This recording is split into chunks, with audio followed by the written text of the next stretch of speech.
Born in 1694 in Paris, Voltaire lived 83 years that spanned the twilight of absolute monarchy and the dawn of revolutionary thought. Voltaire was not a systematic philosopher. He built no grand metaphysical systems. Instead, he weaponized clarity, wit, and empirical thinking against the intellectual scaffolding of his age. He wrote more than 20,000 letters and 2,000 books. His output touched every literary form, from plays to histories to scientific expositions. Yet his genius lay not in creating new philosophical systems, but in demolishing bad ones. Understanding Voltaire requires grasping a central paradox. He championed reason, yet mocked philosophers who claimed absolute knowledge. He defended religious belief, yet spent his life attacking religious institutions. He advocated freedom, yet supported enlightened despotism. These apparent contradictions dissolve when you understand his fundamental commitment. Voltaire believed humans could improve their condition through critical thinking, empirical observation, and persistent questioning of authority. But he recognized that human reason had strict limits. His influence extends far beyond his era. The American founders absorbed his ideas about freedom of speech and religious tolerance. The French Revolution invoked his attacks on superstition and privilege. Modern secularism owes its foundation to his relentless separation of church and state. Yet Voltaire remains widely misunderstood. He never wrote the famous quote often attributed to him about defending another's right to speak. He was not an atheist, though his enemies called him one. He did not believe in pure democracy, though he fought for individual liberty. This exploration will excavate the actual structure of Voltaire's thinking. We will examine his epistemology, his method of critique, his religious philosophy, and his political views. We will trace how his ideas evolved through encounters with English empiricism, Newtonian science, and devastating events like the Lisbon earthquake. We will see how his satire functioned as philosophical argument, and we will confront the limitations and contradictions that scholars still debate. Part 1. The architecture of Voltaire's philosophical method. Voltaire's philosophical approach emerged from a profound encounter with English thought during his exile from 1726 to 1729. In England, he discovered a radically different intellectual climate. John Locke had argued that human knowledge derives entirely from sensory experience, not from innate ideas. Isaac Newton had demonstrated that mathematical description of observable phenomena could reveal nature's laws without requiring metaphysical speculation about underlying essences. These insights revolutionized Voltaire's thinking. Locke's epistemology provided Voltaire with a powerful weapon against rationalist philosophers like Descartes, Leibniz, and Malebranche. These thinkers believed reason alone could discover fundamental truths about reality through deduction from self-evident principles. Locke demonstrated this approach rested on shaky foundations. If all knowledge comes from sense experience, then anything beyond possible observation remains unknowable. This means metaphysical systems claiming to explain the ultimate nature of reality exceed human cognitive capacity. Voltaire seized this insight and transformed it into an offensive strategy. His Letters Concerning the English Nation, published in 1733, contrasted Newton's empirical method with Cartesian speculation. Descartes had proposed that matter moves through direct contact with invisible particles in swirling vortices of ether. This mechanistic explanation seemed comprehensive and rationally satisfying. But it required accepting the existence of things no one could observe or measure. Newton rejected such speculation. He described gravitational attraction mathematically without claiming to know what gravity actually is or how it works. This Newtonian approach contained radical implications. It meant that good science describes regular patterns in observable phenomena. It does not explain why those patterns exist or what ultimate reality looks like beneath appearances. Voltaire extended this principle beyond natural science to all human knowledge. Questions that cannot be answered through observation and reason should be set aside. Metaphysical speculation about the soul, the ultimate nature of matter, or divine purposes wastes intellectual energy. Consider how this method transformed philosophical debate. Traditional philosophy asked whether the soul is material or immaterial. Descartes argued the soul must be immaterial substance because thinking cannot arise from matter. Voltaire responded that this argument presumes to know what matter can and cannot do. What if God gave matter the capacity to think? We cannot observe consciousness arising, so we cannot definitively answer this question. The debate becomes fruitless. What matters practically is that humans can think, feel, and make moral choices. Whether the substrate is material or immaterial changes nothing about how we should live. This pragmatic empiricism shaped Voltaire's entire intellectual program. He dismissed abstract debates about the nature of God's perfection. He rejected rational proofs of immortality. He mocked philosophers who claimed to deduce the structure of reality from pure reason. Instead, he focused on questions with practical consequences. How should societies organize themselves? What degree of freedom benefits human welfare? How can superstition and fanaticism be reduced? Voltaire's empiricism connected directly to his advocacy for tolerance. If human reason cannot access absolute truth about metaphysics or theology, then no sect can claim certain knowledge that justifies persecuting others. Different religious groups hold incompatible beliefs about God, salvation, and the afterlife. These beliefs cannot be verified through sense experience or rational demonstration. Therefore, forcing people to accept particular religious doctrines becomes both futile and tyrannical. Tolerance emerges not from relativism, but from intellectual humility about reason's limits. The practical application appears in Voltaire's Treatise on Tolerance from 1763. He wrote this work to defend Jean Calas, a Protestant falsely accused of murdering his son to prevent his conversion to Catholicism.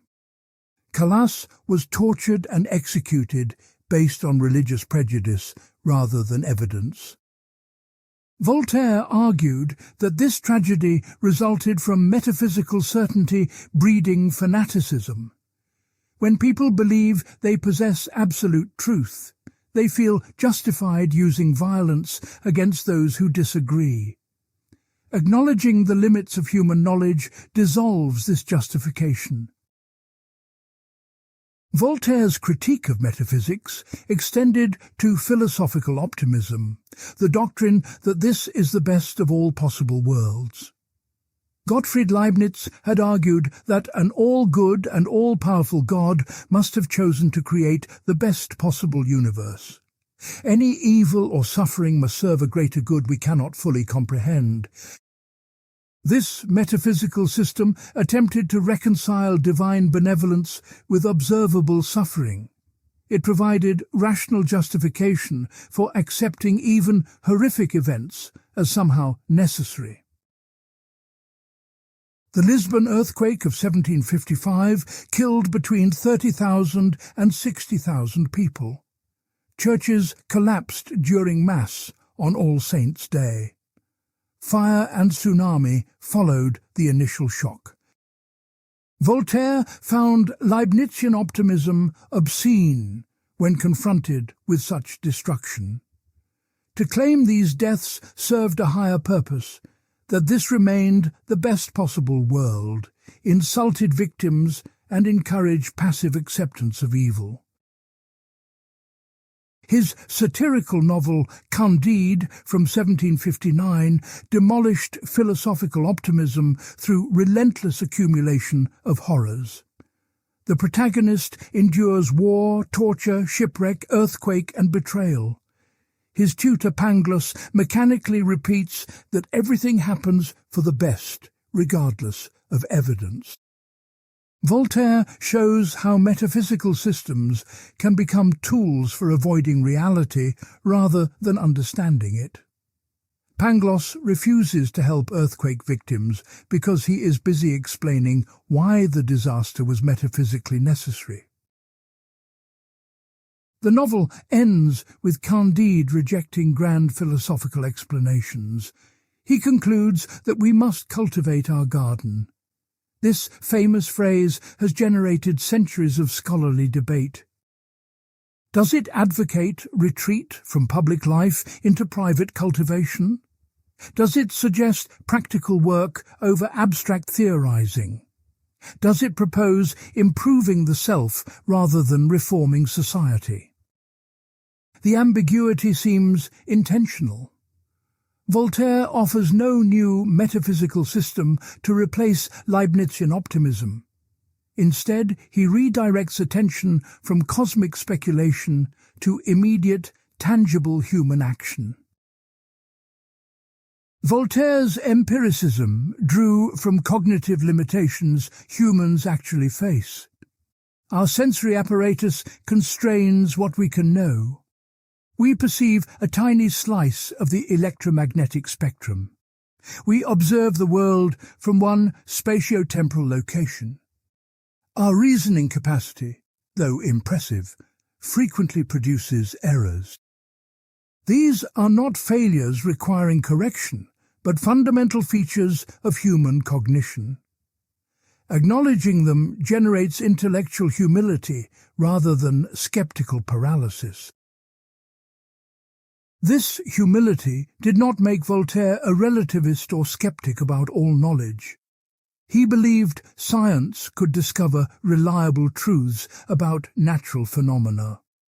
He believed moral reasoning could identify better and worse ways to organize society. He believed history could teach lessons about human behavior. But these beliefs operated within strict boundaries. Scientific knowledge describes patterns, not ultimate essences. Moral reasoning generates pragmatic guidelines, not absolute commandments. Historical lessons emerge from empirical study, not from preconceived philosophical systems. The connection to modern cognitive science deserves attention. Contemporary neuroscience reveals that human reasoning involves systematic biases and heuristics. We seek confirming evidence for beliefs we already hold. We construct narratives that impose coherence on ambiguous data. We privilege vivid, recent information over abstract statistical patterns. These cognitive features would not have surprised Voltaire. His skepticism about metaphysical systems anticipated recognition that human minds construct comforting stories rather than perceiving reality directly. Voltaire's method also connects to his literary strategy. He rarely wrote systematic philosophical treatises. Instead, he deployed satire, dialogue, fictional narrative, and polemical essay. This choice was not merely stylistic. Complex metaphysical arguments require readers who possess specialized training and leisure for careful study. Voltaire wanted to reach broader audiences and bypass official gatekeepers of knowledge. Satire could penetrate where argument could not. Humour disarmed defences and made dangerous ideas palatable. Narrative engaged emotions alongside intellect. Consider how Candide functions philosophically. Rather than presenting logical objections to Leibnizian optimism, Voltaire juxtaposes the doctrine with vivid descriptions of suffering. Readers feel the absurdity before they think it. This emotional impact then motivates rational reflection about why the doctrine fails. The novel demonstrates that philosophical argument need not take the form of academic treatise. Literature can embody philosophical insight just as effectively. This approach generated criticism then and now. Academic philosophers accused Voltaire of lacking rigour. He failed to engage opponents' strongest arguments. He used strawman caricatures rather than serious intellectual engagement. His satirical method encouraged mockery over careful reasoning. These criticisms contain truth. Voltaire did simplify complex positions for rhetorical effect. His representation of Leibniz through the character Pangloss stripped away nuance and sophistication. But this critique misses Voltaire's purpose. He was not writing for other philosophers. He aimed to undermine the social authority that metaphysical systems enjoyed. These systems supported institutions from the Catholic Church to absolutist monarchies that exercised enormous power over ordinary people. Voltaire believed intellectual warfare required varied weapons. Precise logical refutation served one purpose. Biting satire that destroyed credibility served another. Both had legitimate roles in advancing human understanding. The deeper issue involves the relationship between philosophy and social change. Can careful academic argument shift popular opinion and transform institutions? Or does fundamental change require engaging emotions, challenging status, and making powerful interests appear ridiculous? Voltaire chose the latter path. His literary brilliance made dangerous ideas entertaining.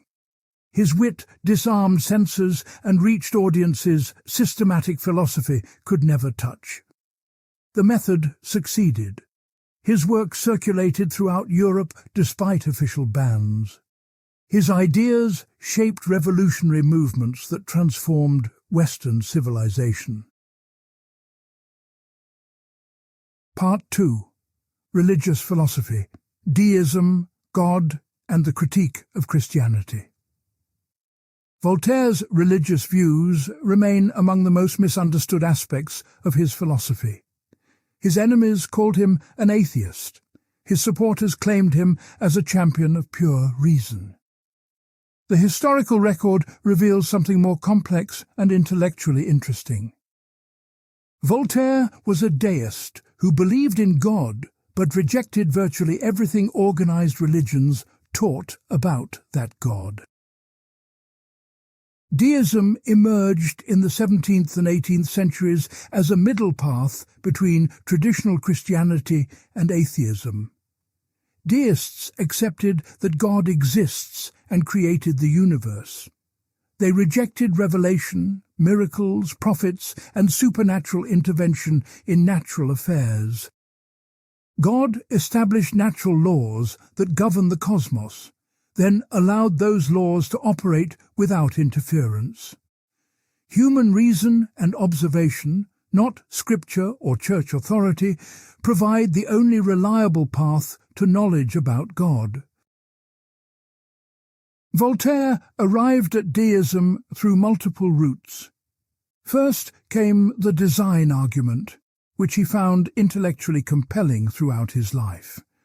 When observing the intricate organization of nature, from planetary motion to biological structures, he concluded an intelligent designer must exist.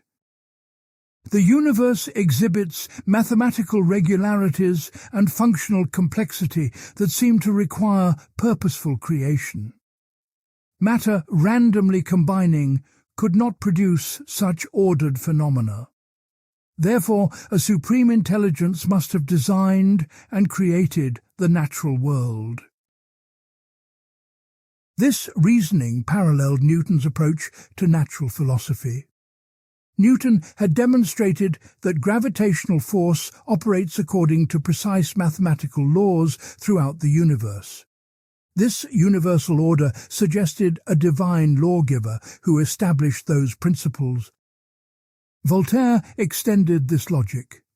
Just as gravitational law applies equally everywhere, moral law must derive from universal divine reason rather than culturally specific religious traditions. The Golden Rule appears across civilizations because it reflects natural moral law, not because any particular prophet revealed it. The second route to Voltaire's deism involved psychological and sociological analysis. He observed that belief in God serves crucial social functions. Without divine reward and punishment, Voltaire feared many people would lack motivation to behave morally. His famous statement captures this view. If God did not exist, it would be necessary to invent him. This phrase often gets misinterpreted as cynical atheism masquerading as belief. Actually, it expressed genuine conviction that social order requires belief in a just God who judges human actions. This utilitarian justification for theism generated significant criticism.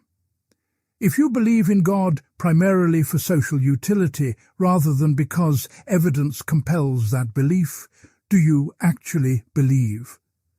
Voltaire would respond that the design argument provides rational evidence, while social utility provides additional practical reasons.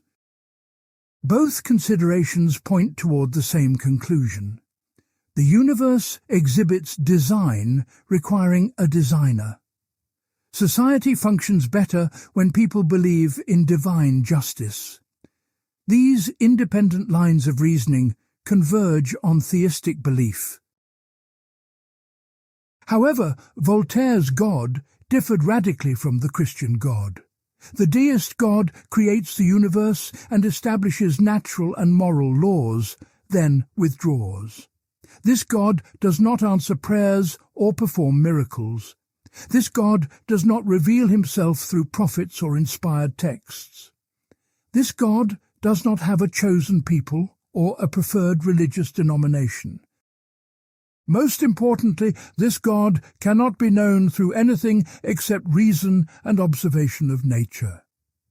Claims about God's will or purposes that go beyond what reason establishes are human inventions.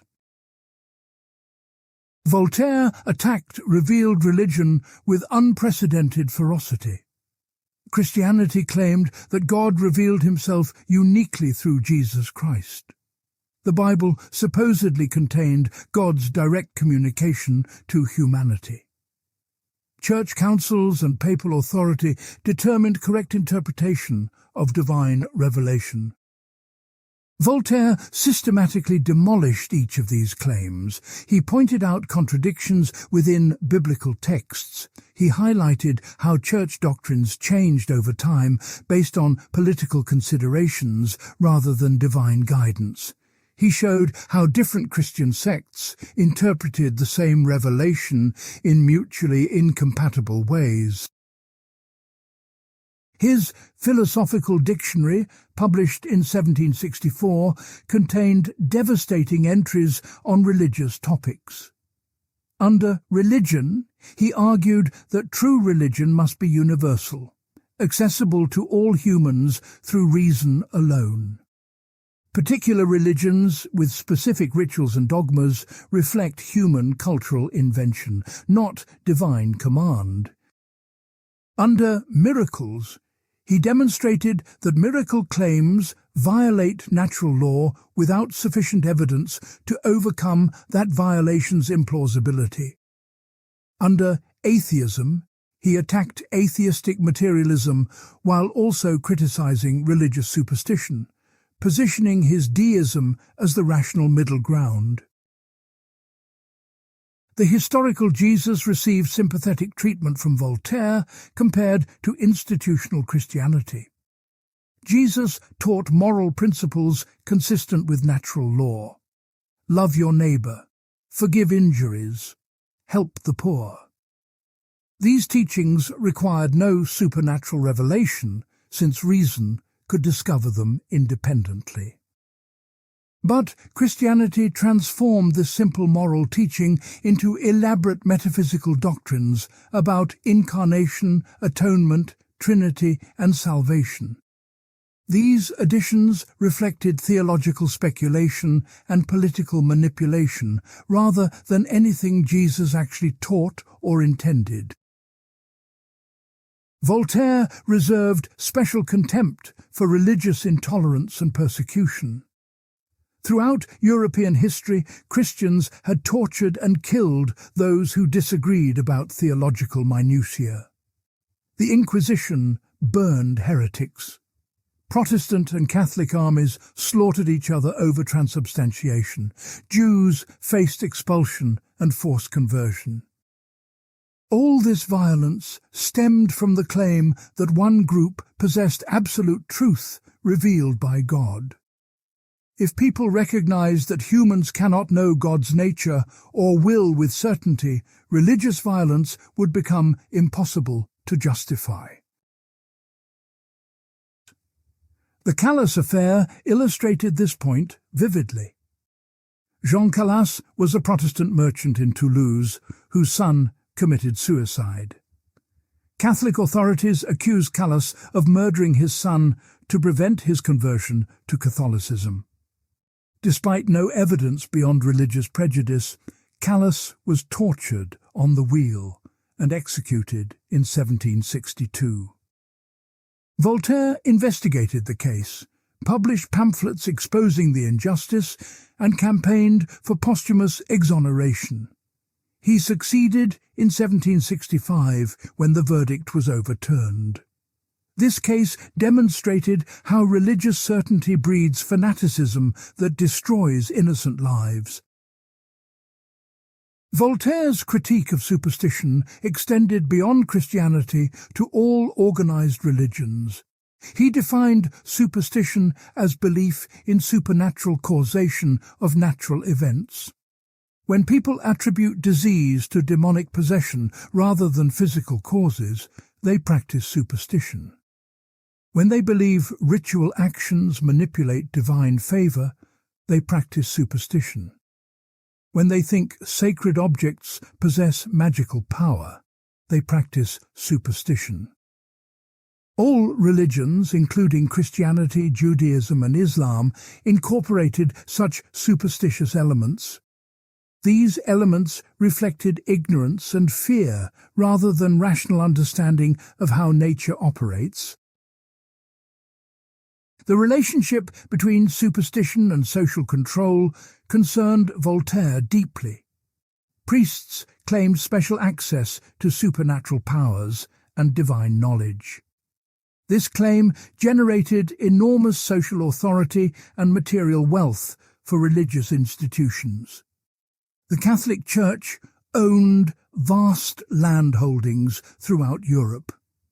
It collected tithes from peasants who could barely survive. It exercised political influence over monarchs and governments. All this power rested on superstitious beliefs that Voltaire considered demonstrably false. By attacking superstition, he attacked the foundation of clerical authority. His battle cry, "Écrasez l'infâme," meaning "crush the infamous thing," became famous. The infamous thing referred to institutional Christianity's combination of superstition, fanaticism, and tyranny.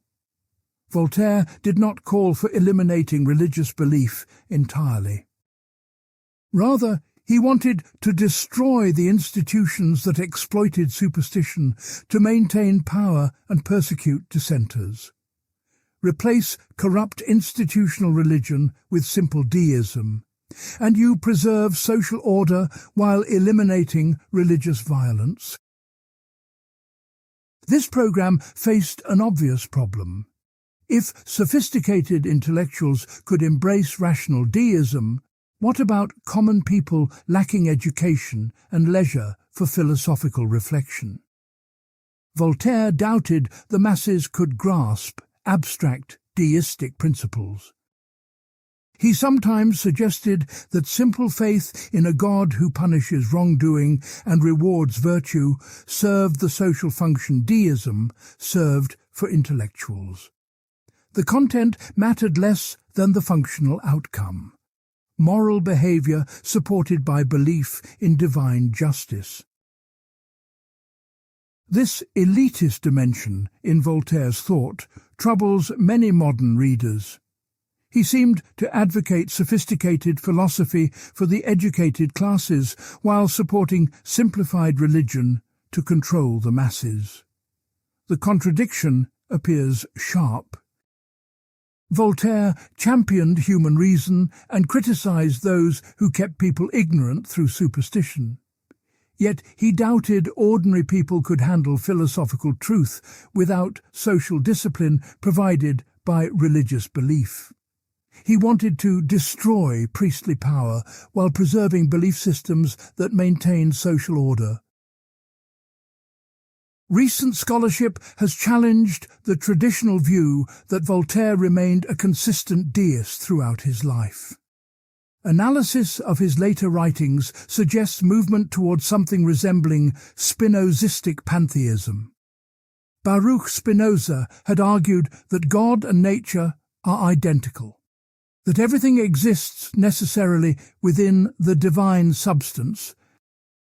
Voltaire initially rejected this position as disguised atheism, but his later works show increasing sympathy for the idea that matter might be eternal and that God might be identical with the natural order rather than a separate creator. This evolution makes sense given Voltaire's empiricism. The design argument faces a logical problem.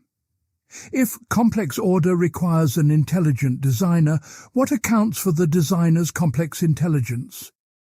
Either that intelligence arose without a designer, which undermines the original argument, or an infinite regress of designers exists, which is absurd.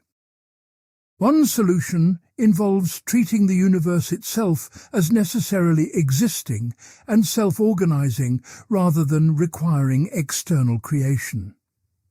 This approach leads toward Spinozistic monism, where God equals nature. However, Voltaire never fully embraced Spinozism or abandoned his deistic commitments. He continued arguing for design and criticizing atheistic materialism even in his final years. His views probably remained somewhat unstable and context-dependent. In public writings aimed at broad audiences, he defended deism against atheism. In private correspondence with fellow philosophes, he expressed more radical doubts about traditional theism. This duality reflected both political caution and genuine intellectual uncertainty about profound questions. The cognitive science of religious belief offers useful perspective on Voltaire's position. Contemporary research shows that humans possess cognitive mechanisms predisposing us toward religious belief. We naturally detect agency and intention in ambiguous phenomena. We intuitively think in terms of purpose and design rather than blind mechanism. We find moral rules more compelling when attributed to divine command rather than human convention. These cognitive tendencies are not cultural accidents, but evolutionary adaptations. They helped our ancestors survive by promoting social cohesion and moral behavior. From this perspective, Voltaire's argument that society needs religious belief gains empirical support. Humans are not blank slates who can easily abandon intuitive religious cognition for abstract philosophical deism. The question becomes whether refined deism, or traditional religion, better channels natural religious impulses. Voltaire argued that purified deism preserves what's valuable, belief in divine justice, while eliminating what's harmful, sectarian violence and priestly tyranny. Whether this solution could work sociologically remained unclear. The French Revolution provided a brutal test case. Revolutionary leaders, influenced by Voltaire and other philosophes, attempted to de-Christianize France. They closed churches, persecuted clergy, and promoted a cult of reason based on Enlightenment principles. This project largely failed. Popular resistance forced eventual accommodation with Catholic tradition. Napoleon restored official Catholicism while maintaining secular state authority. The lesson seemed to be that you cannot simply replace traditional religion with rational deism through political decree. Voltaire's religious philosophy illuminates a permanent tension in modern secular societies. How much religious expression should liberal states permit in public life? Should government remain strictly neutral between religions or actively promote secular values? Can pluralistic societies function when citizens hold incompatible religious and philosophical views? These questions remain urgently relevant. Voltaire's answers, tolerance based on epistemological humility about metaphysical claims, still provide valuable guidance. We may not know ultimate religious truth, but we can agree that no one else knows it with certainty either. Part 3. Political Philosophy. Power, Liberty, and Enlightened Despotism. Voltaire's political philosophy contains apparent contradictions that have puzzled scholars for centuries. He championed individual liberty, yet supported absolute monarchy. He attacked tyranny, yet cultivated friendships with kings. He inspired democratic revolutionaries, yet distrusted democracy. These tensions dissolve when you understand his pragmatic approach to political questions and his historical context. Voltaire lived under French absolute monarchy where kings claimed to rule by divine right. Louis XIV, who died when Voltaire was 21, had declared, "I am the state." No constitution limited royal power. No parliament could block royal decrees. The monarch controlled military, judiciary, and religious institutions. Censorship, arbitrary imprisonment, and torture were routine instruments of state power. Voltaire personally experienced this system's brutality through his imprisonments in the Bastille. His exile in England from 1726 to 1729 revealed an alternative model. England had a constitutional monarchy where Parliament constrained royal power. The Glorious Revolution of 1688 had established that monarchs ruled with parliamentary consent, not by divine right. England had relatively greater freedom of press and religion compared to France. Voltaire's Letters Concerning the English Nation praised this system as superior to French absolutism. English liberty, protected by law and institutional checks on power, allowed commerce and culture to flourish. However, Voltaire did not become a Democrat or Republican. He explicitly rejected the idea that political power should rest with common people. Democracy, in his view, meant mob rule, where ignorant masses make decisions beyond their understanding. The common people lacked education, sophistication, and leisure to govern wisely. They were easily manipulated by demagogues and swayed by passion rather than reason. Giving them political power would produce chaos and poor policy. Ancient republics offered no better model. Rome had been a republic for centuries, yet Roman history featured civil wars, proscriptions, and eventually collapse into empire. Greek city-states fought endless wars with each other. Both systems relied on slavery to sustain their political arrangements. Voltaire saw nothing admirable in ancient republicanism that warranted revival. These regimes proved just as tyrannical as monarchies, merely distributing power among aristocratic factions rather than concentrating it in one person. What Voltaire supported was enlightened despotism, rule by a philosophically educated absolute monarch who governed rationally in subjects' interests. The ideal enlightened despot would use his power to reform irrational institutions, reduce superstition, promote commerce and arts, establish fair legal codes, and protect individual liberty within appropriate bounds. Such a ruler could implement beneficial changes quickly, without obstruction from entrenched interests or ignorant popular opinion. Reform through enlightened monarchy seemed more practical than democratic or republican alternatives. Voltaire cultivated relationships with several rulers he considered enlightened despots. His correspondence with Frederick the Great of Prussia began in 1736, when Frederick was still Crown Prince. They exchanged hundreds of letters discussing philosophy, literature, and governance. Voltaire praised Frederick as a philosopher-king who would govern according to reason rather than tradition or superstition. In 1750, he accepted Frederick's invitation to live at the Prussian court in Potsdam. The arrangement ended badly 3 years later. Frederick proved less enlightened in practice than in theory.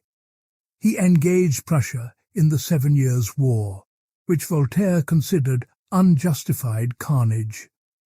He censored ideas that threatened his authority despite claiming to support free thought. He manipulated and eventually discarded Voltaire when their relationship became politically inconvenient. The personal betrayal combined with disillusionment about enlightened despotism's reality versus its ideal. Voltaire learned that even philosophically educated monarchs prioritize power over principle.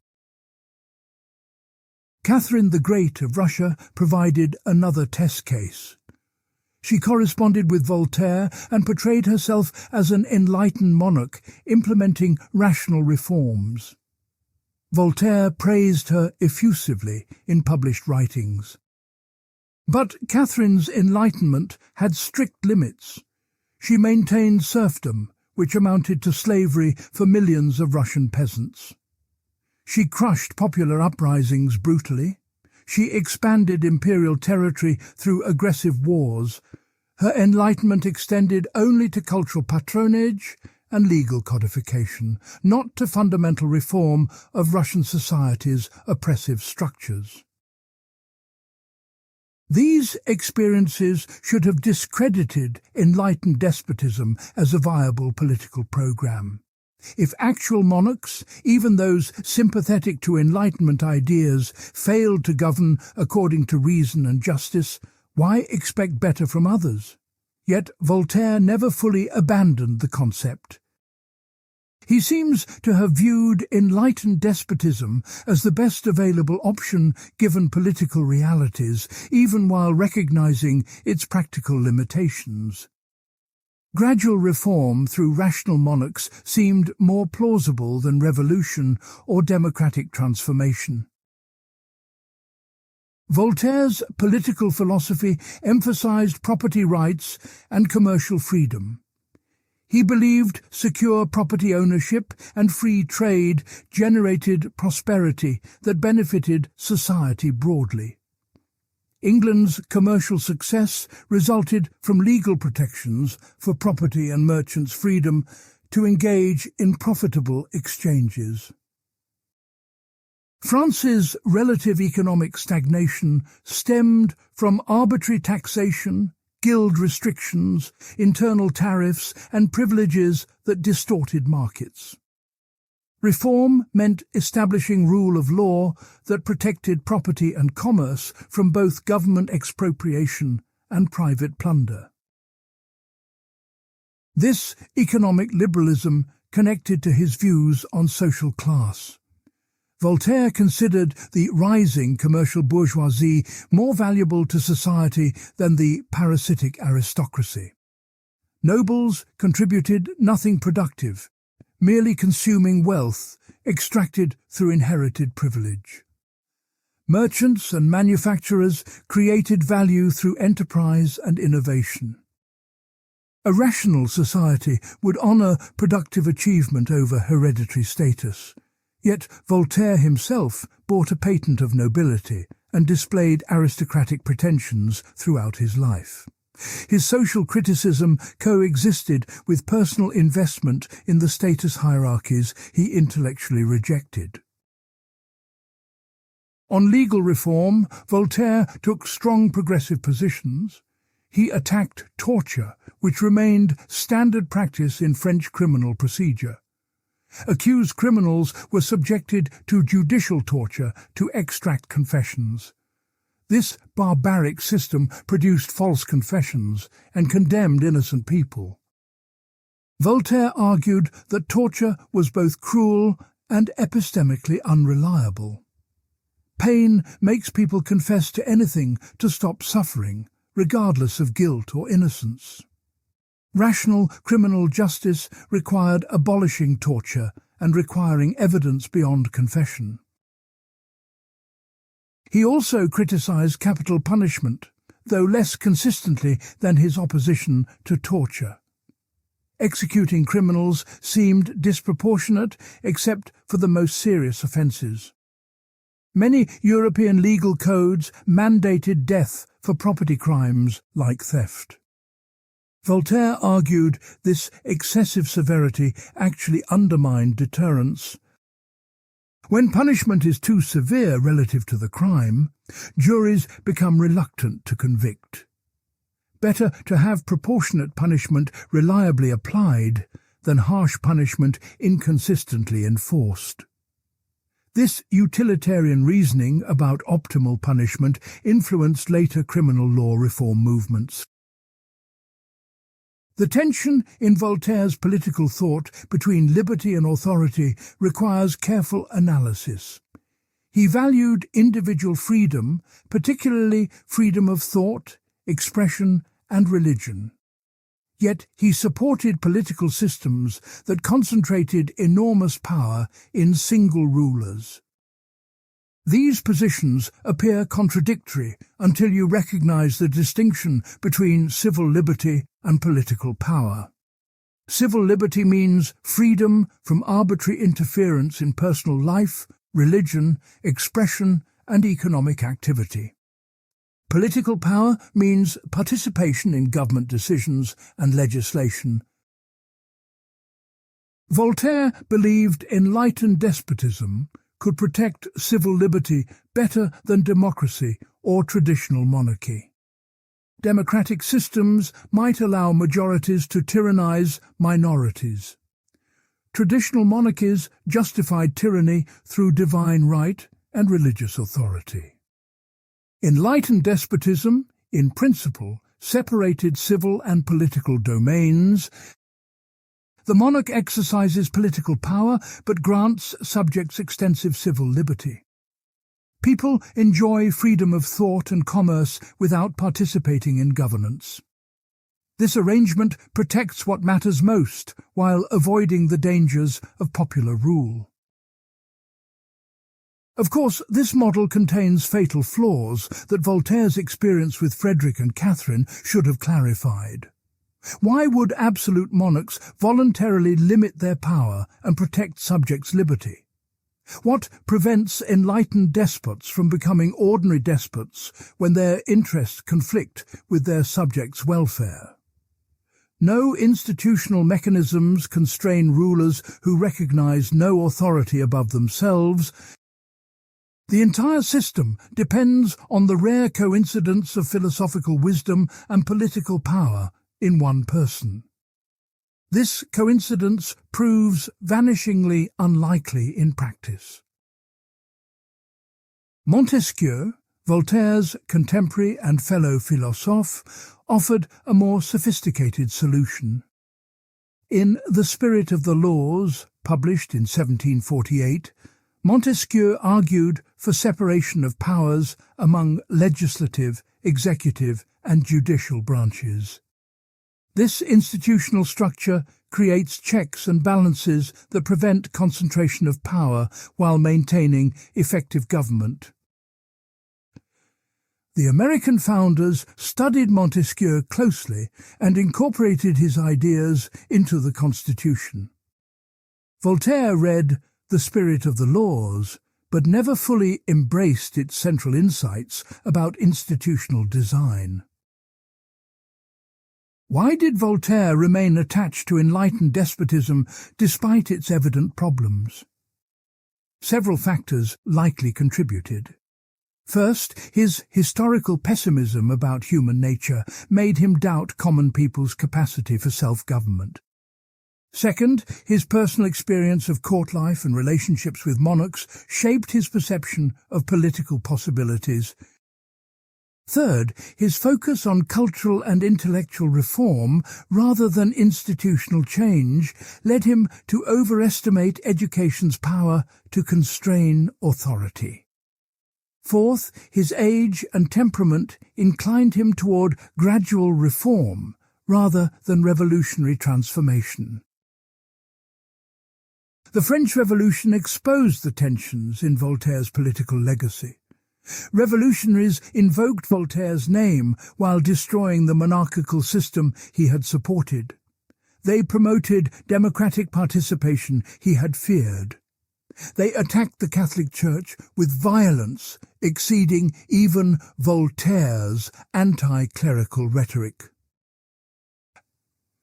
When the Revolution descended into terror during 1793 and 94, some blamed Enlightenment philosophy for unleashing irrational violence. If Voltaire had taught people to question all authority and tradition, perhaps the terror resulted from his teachings. This interpretation misreads Voltaire's actual views. He never advocated overthrowing government through violence. He explicitly rejected popular revolution as likely to produce worse tyranny than it destroyed. He valued order and stability, not radical transformation. Revolutionary terror stemmed from factors beyond Enlightenment philosophy, including economic crisis, foreign invasion, and political radicalization under extreme circumstances. But the perception that Voltaire's ideas led to revolution and violence affected his posthumous reputation. Modern political theory offers frameworks for understanding Voltaire's position between liberalism and authoritarianism. Classical liberalism prioritizes individual liberty and limited government. Voltaire embraced the first principle while rejecting the second. He wanted maximal civil liberty within an authoritarian political structure. This combination reflects a political economy problem rather than mere inconsistency. How do you reform deeply entrenched institutions when those institutions control mechanisms of change? Voltaire saw enlightened monarchy as the most practical reform agent given existing power structures. Contemporary political science studies conditions under which authoritarian regimes implement liberal reforms. Some authoritarian rulers pursue economic liberalization, legal rationalization, and civil rights expansion to promote development and legitimacy. Singapore, under Lee Kuan Yew, provides a frequently cited example. Such cases validate the possibility of Voltaire's model, liberal reforms implemented through authoritarian power. However, these cases also demonstrate the model's limitations. Without institutional constraints, authoritarian liberalism remains vulnerable to reversal when leadership changes or when liberal policies threaten rulers' interests. Voltaire's political philosophy ultimately reveals the difficulty of achieving liberty without democracy. Civil liberty requires protection from arbitrary power. But who protects that protection when no institutional checks constrain rulers? Only political participation, the ability to replace bad rulers and influence policy, provides reliable safeguards for civil liberty. Voltaire's faith in enlightened despotism reflected his era's limited experience with stable democracy. The successful democratic experiments in America and later in Europe showed that democratic participation and civil liberty can coexist. Voltaire helped create intellectual foundations for this achievement, even while misunderstanding the institutional requirements. Part 4. Tolerance and Freedom, the Foundation of Civil Society. Tolerance stands as Voltaire's most enduring contribution to political philosophy. His arguments for religious tolerance shaped modern conceptions of pluralism, civil liberty, and the secular state. These arguments emerged from both philosophical principles and urgent practical concerns. Understanding Voltaire's case for tolerance requires examining its epistemological foundations, its applications to specific injustices, and its limitations. The epistemological argument for tolerance flows directly from empiricist skepticism about metaphysical knowledge. If human reason cannot definitively establish truths about God's nature, the afterlife, or ultimate reality, then no religious group can claim certainty about these matters. All theological doctrines involve speculation beyond what observation and reasoning can verify. When one sect claims absolute truth and persecutes others for disagreeing, it asserts knowledge it cannot possibly possess. Intellectual humility about reason's limits demands tolerance for competing views on questions that exceed human cognitive capacity. Voltaire articulated this argument most clearly in A Treatise on Tolerance from 1763. He wrote this work to defend Jean Calas, the Protestant merchant wrongly executed for allegedly murdering his son. Voltaire investigated the case and determined that religious prejudice, not evidence, had produced the conviction. His treatise used the Calas affair to illustrate how religious intolerance destroys innocent lives. The same epistemological uncertainty that forbids metaphysical dogmatism also forbids religious persecution. The treatise begins with factual investigation of the Calas case.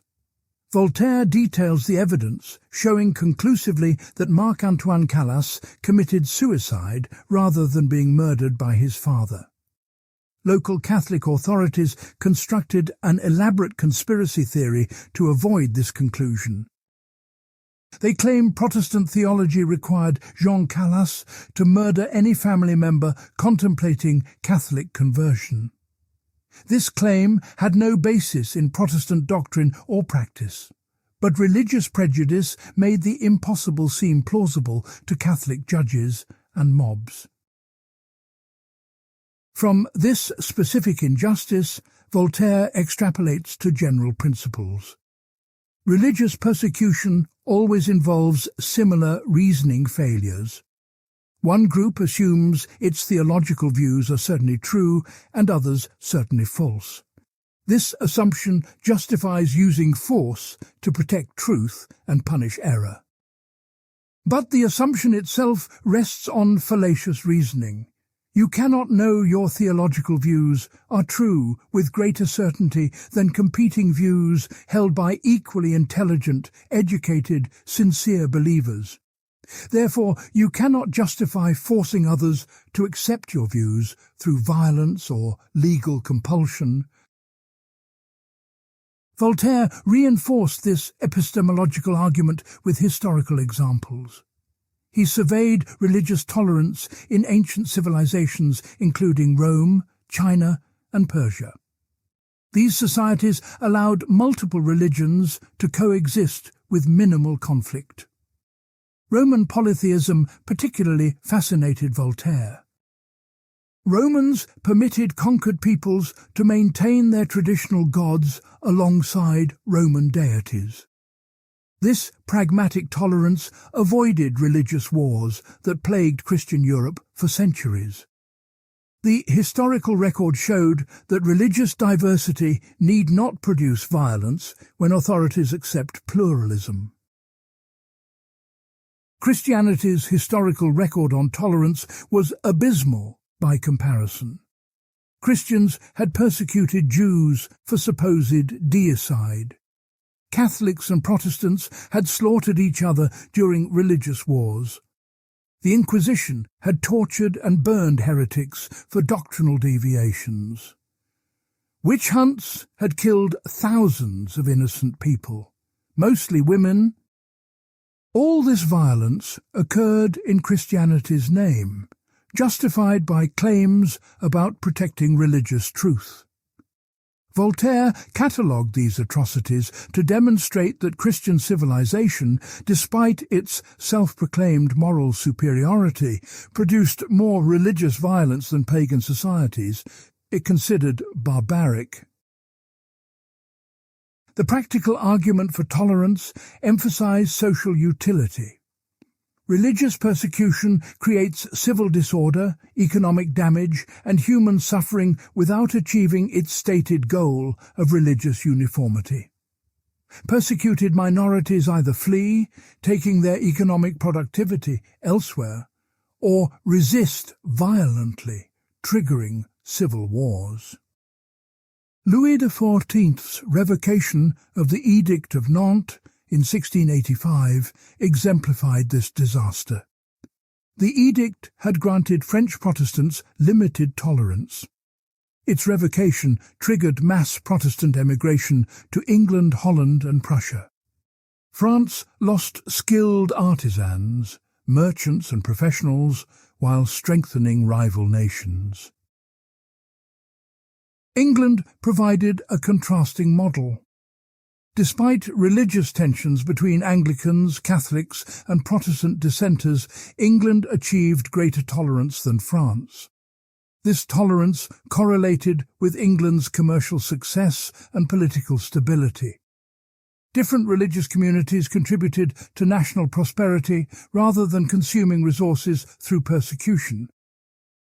Voltaire argued that self-interest alone, independent of moral principle, should convince rulers to practice tolerance. Tolerant societies outcompete intolerant ones economically and politically. Beyond religious tolerance, Voltaire championed freedom of expression more broadly. He defended the right to criticize government, church, and received opinion. This position repeatedly placed him in danger. His philosophical letters were condemned and burned by French authorities. He spent much of his life in exile or strategic retreat to avoid imprisonment. Yet he continued publishing controversial works that attacked established institutions and ideas. The famous quotation attributed to Voltaire captures his position on free expression. "I disapprove of what you say, but I will defend to the death your right to say it." Voltaire never actually wrote these words. They were composed by Evelyn Beatrice Hall in 1906 as a summary of his views. Nevertheless, the sentiment accurately reflects his commitment to free speech. Even expressions you find wrong or offensive deserve protection, because silencing them establishes dangerous precedent. However, Voltaire's commitment to free expression had limits that reveal tensions in his thought. He supported legal restrictions on speech that directly incited violence or undermined public order. He believed government could legitimately punish libel that destroyed individual reputations through false accusations. More problematically, he sometimes used his influence to silence critics and persecute intellectual opponents. His campaigns against rival writers occasionally employed the same tactics of censorship and social exclusion he opposed when used against himself. This inconsistency illuminates broader questions about tolerance's boundaries. Does tolerance require tolerating intolerance? If a group advocates persecution of others, must a tolerant society permit that advocacy? Voltaire never developed a systematic answer to these questions. His practical judgments varied by context. He defended controversial religious and philosophical views against state censorship. But he supported state action against what he considered dangerous fanaticism or seditious speech. Modern philosophers have grappled with these paradoxes of tolerance. Karl Popper argued in the 20th century that unlimited tolerance eventually destroys itself. Tolerant societies must be intolerant of intolerance to survive. But this response raises difficult questions about where to draw lines. What counts as dangerous intolerance requiring suppression versus merely offensive speech deserving protection? Who decides where these boundaries lie? Voltaire's own Contradictions anticipate these ongoing debates about tolerance's scope and limits. The relationship between tolerance and truth deserves examination. Some critics argue that principled tolerance requires abandoning claims to truth. If you believe your views are true and others false, you cannot genuinely tolerate competing views. Tolerance becomes just strategic compromise rather than principled commitment. Voltaire rejected this position.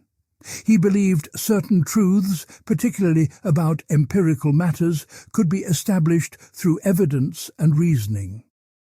Tolerance applied to questions where competing views all exceed what evidence can demonstrate, not to all disagreements, regardless of evidential status. This distinction between tolerating different opinions on inherently uncertain questions versus tolerating factually false claims remains relevant. Consider contemporary debates about climate science, vaccine safety, or historical facts. Does tolerance require treating evidence-based conclusions and evidence-free assertions as equally valid? Voltaire would say no. Tolerance means respecting others' rights to hold views on metaphysical and theological questions that cannot be definitively resolved. It does not mean treating all factual claims as equally credible regardless of evidence. Separation of church and state formed a crucial component of Voltaire's vision for tolerance. When government and religious institutions unite, each strengthens the other's power while restricting liberty. The Church gains state enforcement for its doctrines. The state gains religious legitimation for its authority. This alliance produces persecution of religious dissenters and suppression of free inquiry. Separating these institutions removes government coercion from religious affairs and religious justification from government actions. Voltaire's advocacy for separation preceded the American constitutional settlement by several decades. Thomas Jefferson's famous wall of separation between church and state, built on foundations Voltaire and other Enlightenment thinkers established. The First Amendment's prohibition on establishment of religion and protection of free exercise implemented principles Voltaire had articulated. American founders read Voltaire extensively and absorbed his arguments about religious liberty. The practical success of American religious pluralism vindicated Voltaire's theoretical claims that separated institutions could coexist peacefully. However, separation poses practical challenges Voltaire did not fully address. Should government be completely neutral between religions, or should it actively promote secular values over religious ones? When religious convictions conflict with civil law, which takes precedence? How much religious expression should be permitted in public institutions? These questions generate ongoing controversy in modern pluralistic societies. Voltaire's principles provide starting points, but not complete answers. The Calas affair illustrates how Voltaire translated philosophical principles into practical activism. His investigation and advocacy campaign achieved remarkable success. He mobilized public opinion through published pamphlets detailing the injustice. He recruited influential supporters to pressure French authorities. He raised money to support the Calas family. After 3 years of effort, the verdict was overturned in 1765, and Jean Calas was posthumously exonerated. The Calas widow received financial compensation. This outcome demonstrated that philosophical arguments combined with strategic activism could challenge entrenched power and achieve practical justice. Voltaire engaged in similar campaigns for other victims of religious persecution. The Servan family, also Protestants, faced charges of murdering their daughter to prevent Catholic conversion. Pierre-Paul Servan fled France with his family before arrest. Voltaire provided them shelter and worked to clear their names. The Chevalier de la Barre was executed in 1766 for blasphemy, specifically for failing to remove his hat during a religious procession and allegedly possessing banned books, including Voltaire's Philosophical Dictionary. Voltaire could not prevent this execution, but memorialized it as an example of religious fanaticism's continuing danger. These campaigns made tolerance more than abstract principle. Voltaire showed that intellectuals bear responsibility to defend victims of injustice, not merely theorize about justice in the abstract. This activist dimension of his work inspired later human rights movements.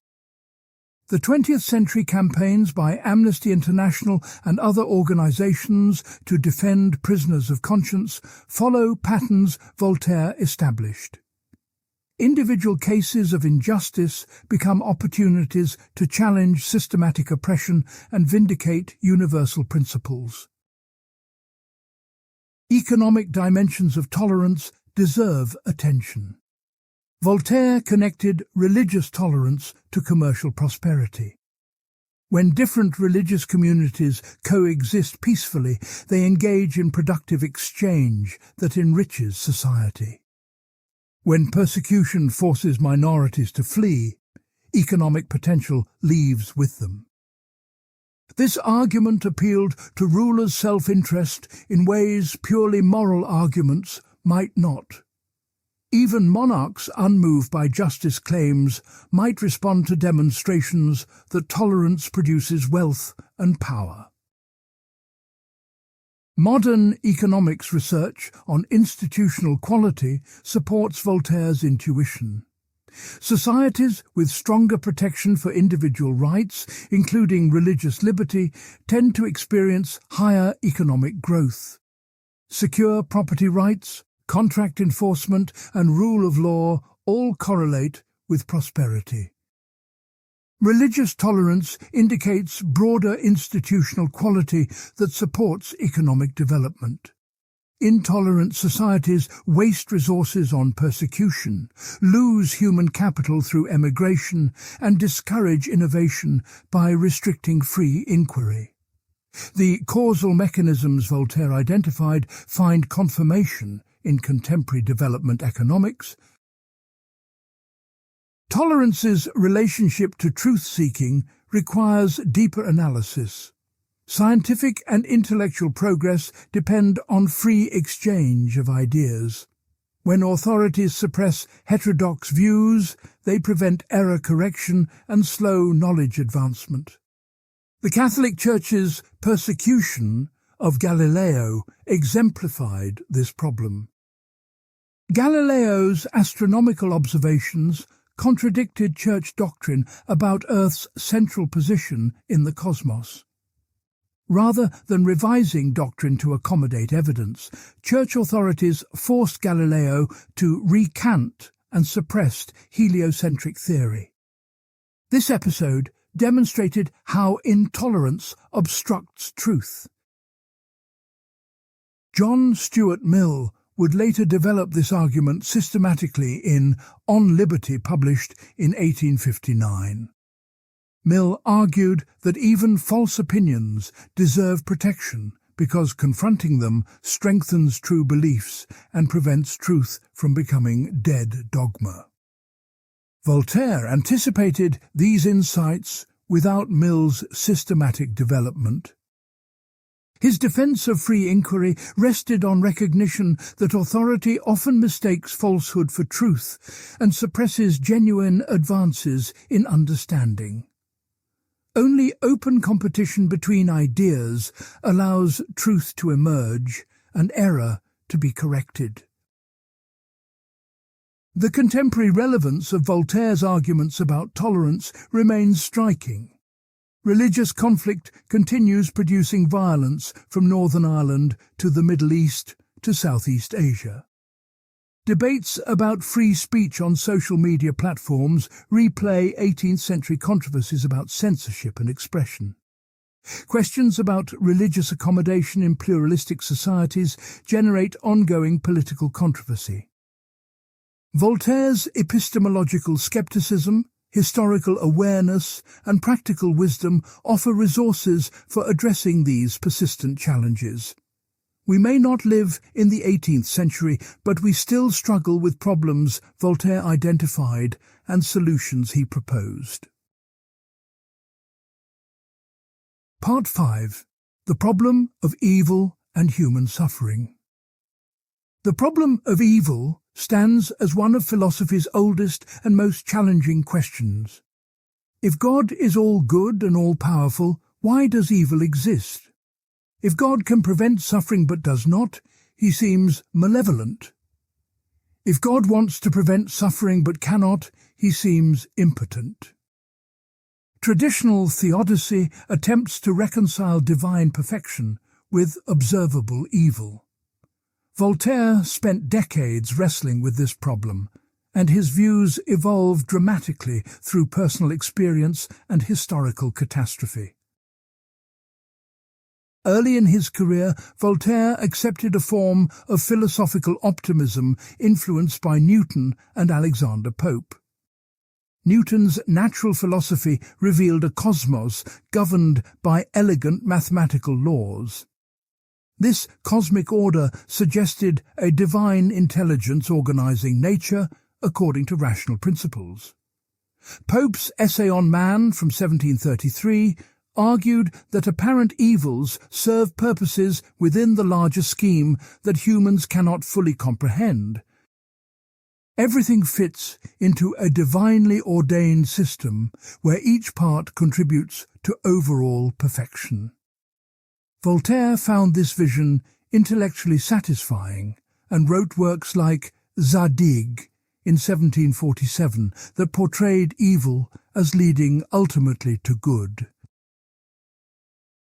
Gottfried Wilhelm Leibniz provided the most sophisticated version of philosophical optimism. In his Theodicy from 1710, Leibniz argued that God, being perfect, must have created the best of all possible worlds.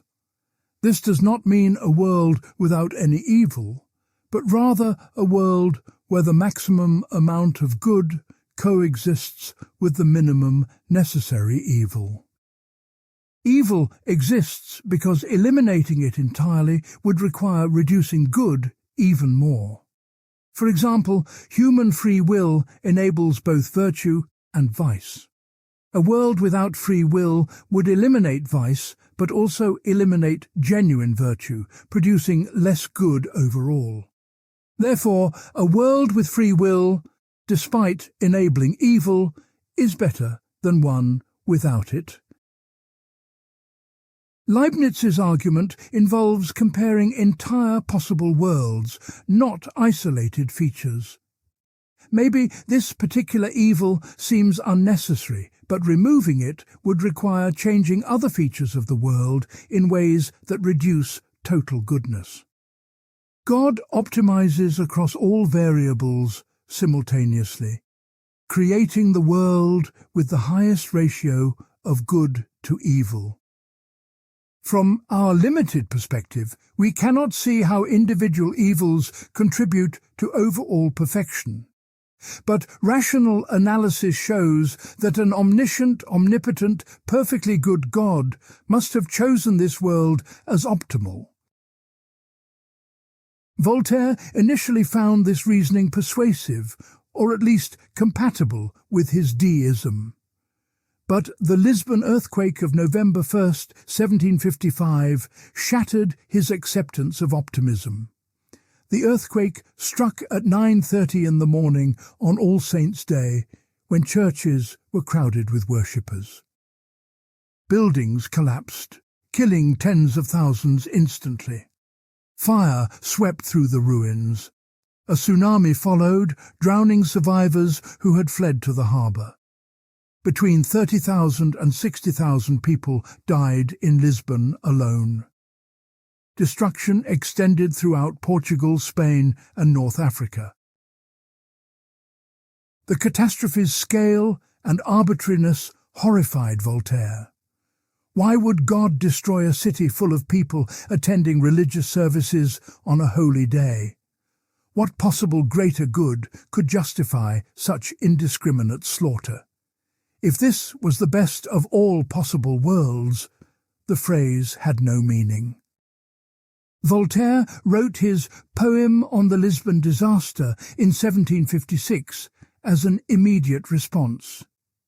The poem attacked philosophical optimism with bitter sarcasm, demanding to know how Leibniz would explain this catastrophe as necessary for overall perfection. In the poem, Voltaire confronted optimism's cruel implications. Telling victims that their suffering serves a higher purpose adds insult to injury. It transforms tragedy into metaphysical necessity, removing any basis for compassion or action to prevent future suffering. If everything is for the best, then working to improve conditions becomes pointless or even wrong. Optimism paralyzes moral action by declaring that apparent evil is secretly good. Voltaire found this position both intellectually false and morally repugnant. The poem also raised the problem of particular evil versus general arguments. Optimism might seem plausible when considering the world abstractly. Perhaps the overall system exhibits more good than evil in some cosmic accounting. But when you confront specific victims, the abstract justification collapses. What do you tell the mother whose child died crushed in church rubble? That this death was necessary for the best possible world? The statement reveals optimism's moral bankruptcy when applied to actual suffering. Voltaire developed these critiques fully in Candide, published in 1759. The novel follows the young Candide through a series of catastrophes that test his teacher Pangloss's optimistic philosophy. Pangloss insists throughout that all is for the best in this best of all possible worlds, no matter what horrors occur. Candide experiences war, earthquake, disease, betrayal, slavery, and countless other evils. Pangloss maintains his optimism even after being hanged, dissected, and enslaved. His commitment to Leibniz's philosophy becomes increasingly absurd as suffering accumulates. The novel's satirical power lies in juxtaposing Pangloss's abstract philosophy with vivid descriptions of concrete suffering. After the Lisbon earthquake, Pangloss philosophizes about sufficient reasons, while Candide begs for help, trapped under rubble. Pangloss explains that the earthquake must have occurred because underground sulfur deposits needed to explode. This mechanical explanation provides no comfort and ignores the human tragedy.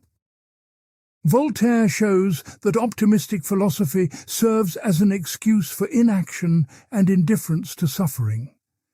If everything is already optimal, why help victims or prevent future disasters?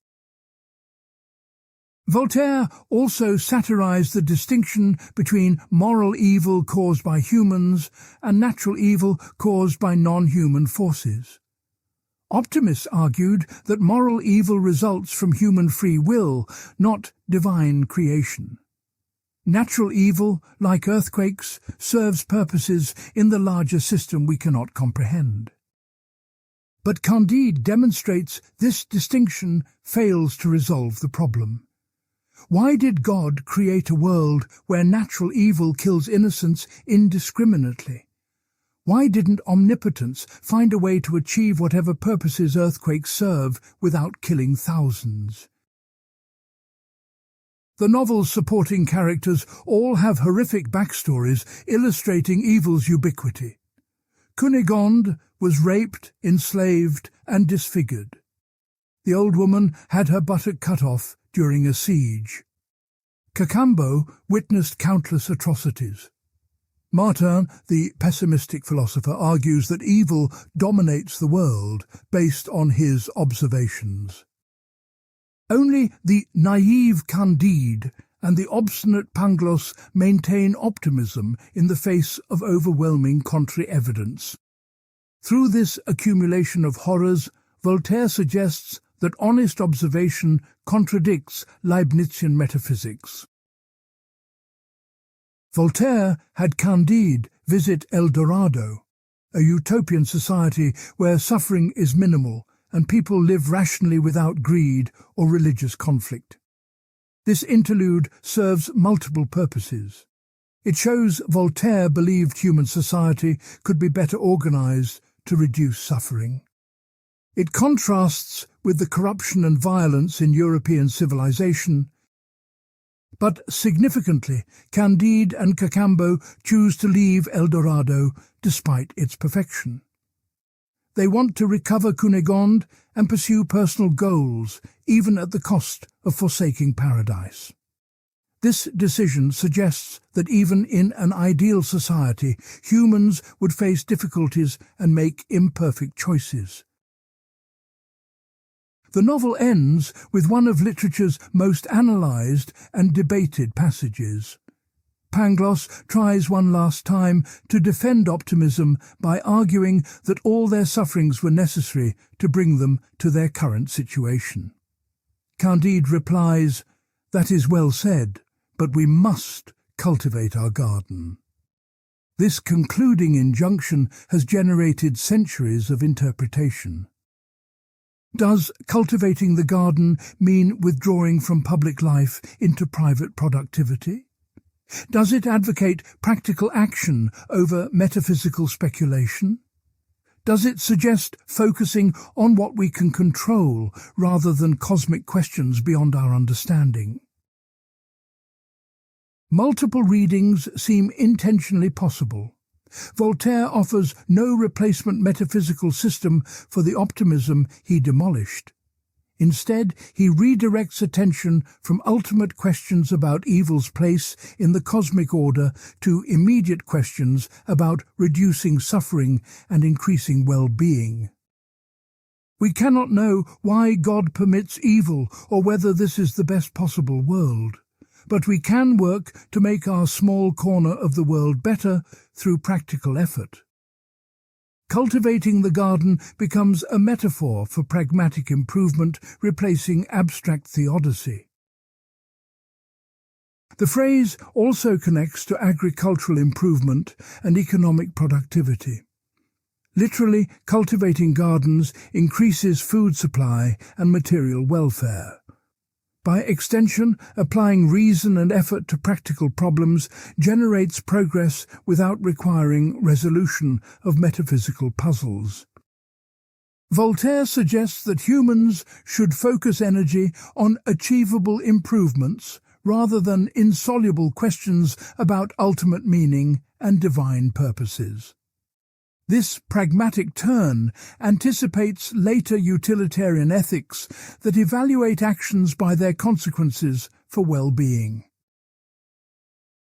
However, some critics argue this conclusion represents retreat rather than solution.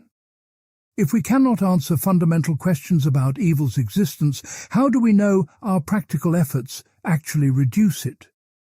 Maybe cultivating gardens accidentally increases suffering in ways we cannot see. Without metaphysical grounding, practical action seems arbitrary. Voltaire might respond that empirical observation shows some actions clearly reduce suffering while others increase it. We need not solve the problem of evil to recognize that medicine heals disease and violence causes pain. Practical knowledge suffices for improving human welfare. Voltaire's treatment of evil connects to his views on free will and determinism. In his earlier work, Treatise on Metaphysics from 1734, he wrestled with whether humans possess genuine freedom or whether our actions are determined by prior causes. Leibnizian optimism seemed to require determinism. If God chose this as the best possible world, everything must unfold according to divine plan. Human free will would introduce unpredictability that could make outcomes worse than God intended. But without free will, humans cannot be morally responsible for their actions. How can we blame criminals or praise heroes if they had no choice? Voltaire never resolved this tension satisfactorily.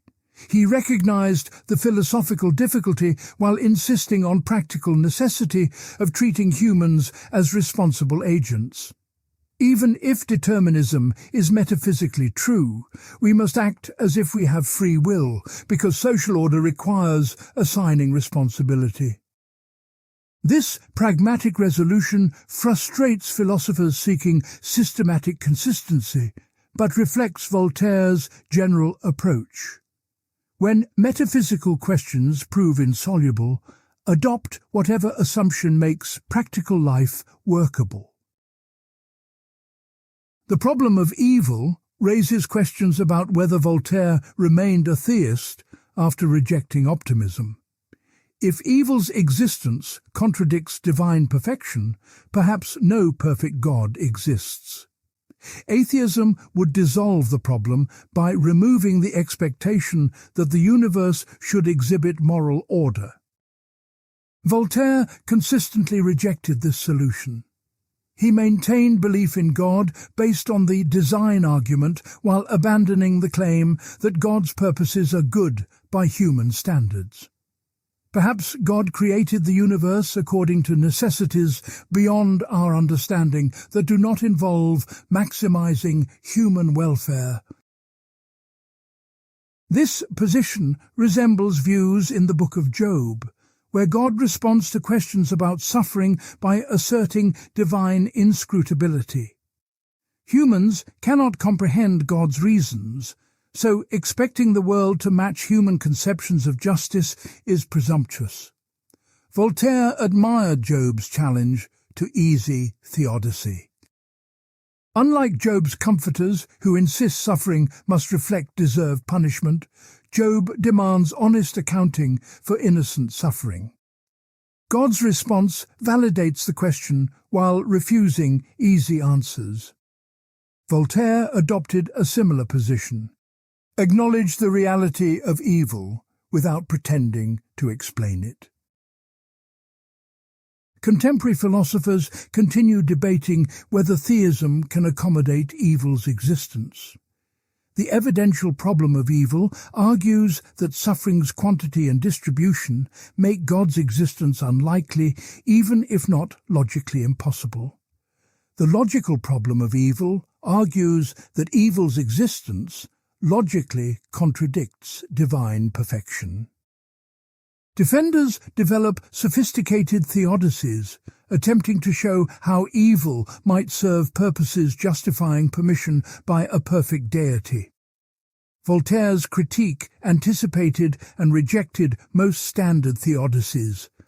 They sacrifice intellectual honesty by explaining away rather than confronting suffering's horror.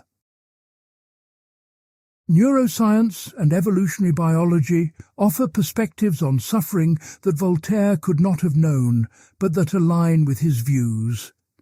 Pain evolved as a signal that motivates avoiding damage and promoting healing.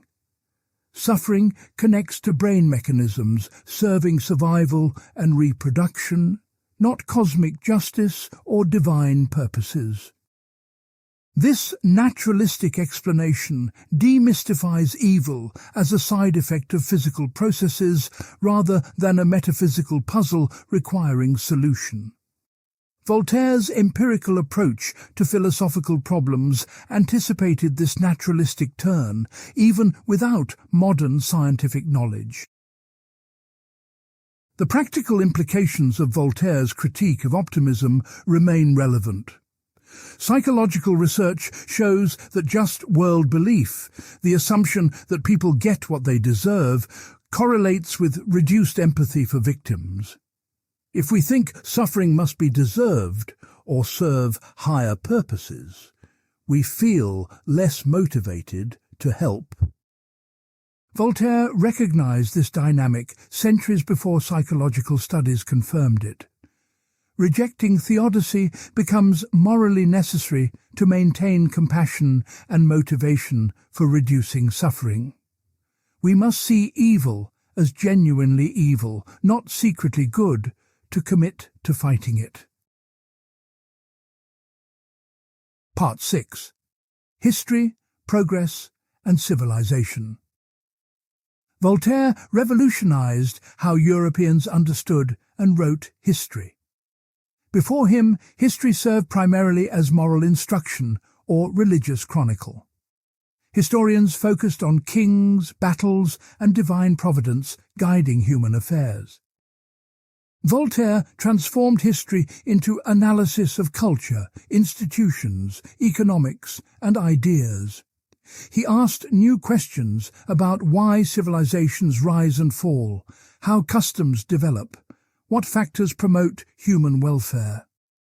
This approach laid foundations for modern social history and historical sociology. His historical methodology reflected his empiricist philosophy. History should be based on documentary evidence, not legend or religious tradition. Voltaire criticized earlier historians for accepting miraculous events without skeptical examination. He demanded the same evidential standards for historical claims as for scientific propositions.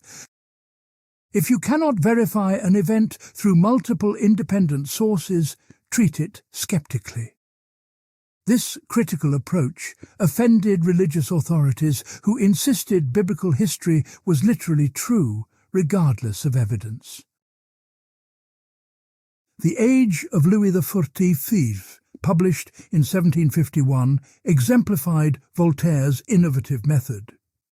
Rather than merely chronicling military campaigns and political intrigues, Voltaire analysed French culture during Louis's reign.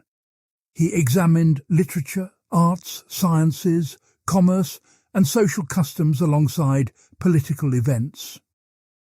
The book argued that Louis's era represented cultural achievement worthy of historical attention, independent of military glory. A civilization's greatness should be measured by its contributions to human knowledge and welfare, not conquest. This cultural focus marked a radical departure from traditional historical writing. Previous historians concentrated on rulers and political institutions as if they constituted history's entire content. Voltaire insisted that understanding an era required examining how ordinary people lived, what they believed, how they organized economic and social life. He pioneered social history decades before it became an established academic field. His approach influenced later historians from Jacob Burckhardt to Fernand Braudel, who studied culture and society rather than just politics. Essay on the Manners and Spirit of Nations, published in 1756, pursued even more ambitious goals. Voltaire attempted a universal history examining civilizations across Europe, Asia, Africa, and the Americas. He rejected the Eurocentric assumption that European history was world history. Chinese civilization, he noted, predated Christianity by millennia and achieved sophisticated culture, technology, and governance. Islamic societies preserved Greek learning during Europe's Dark Ages and made original contributions to mathematics and science. American civilizations developed complex social organization despite isolation from Old World influences. This global perspective challenged providential history that interpreted events as divine plan, culminating in Christian Europe. Bossuet's Discourse on Universal History from 1681 represented this tradition. Bossuet portrayed history as God preparing humanity for Christianity's revelation. Everything before Christianity was mere prelude, and everything after demonstrated Christian civilization's superiority. Voltaire demolished this framework by showing that multiple civilizations achieved greatness independently of Christianity and often declined after adopting it. Voltaire's attitude toward progress was complex and changed over time. Early in his career, he believed human societies advance through application of reason to practical problems. Scientific knowledge accumulates across generations, each building on previous discoveries. Legal and political institutions can be improved through rational reform. Cultural sophistication increases as barbarism gives way to civilization. This optimistic progressivism characterized much Enlightenment thought and inspired reform movements throughout Europe. However, Voltaire never embraced naive linear progress narratives. History showed civilizations rising and falling in cycles rather than steadily advancing. Rome had achieved remarkable culture and governance, then collapsed into feudal disorder. The Renaissance recovered classical learning after centuries of medieval stagnation. No guarantee existed that progress would continue or that societies could not regress into barbarism. Human irrationality, superstition, and violence constantly threaten Enlightenment's fragile achievements. The concept of progress itself requires careful examination. What counts as progress, and who decides? Voltaire measured progress primarily through reduction of superstition, increase in tolerance, and growth of prosperity. Societies advance when they replace religious dogma with rational inquiry, persecution with tolerance, poverty with commerce. But this definition reflects Enlightenment values that not all cultures share. Is Western European civilization in 1750 actually more advanced than Chinese civilization with its ancient traditions and different values? Voltaire struggled with this tension between universal standards and cultural diversity. He wanted to judge civilizations by objective criteria like prosperity, justice, and knowledge advancement.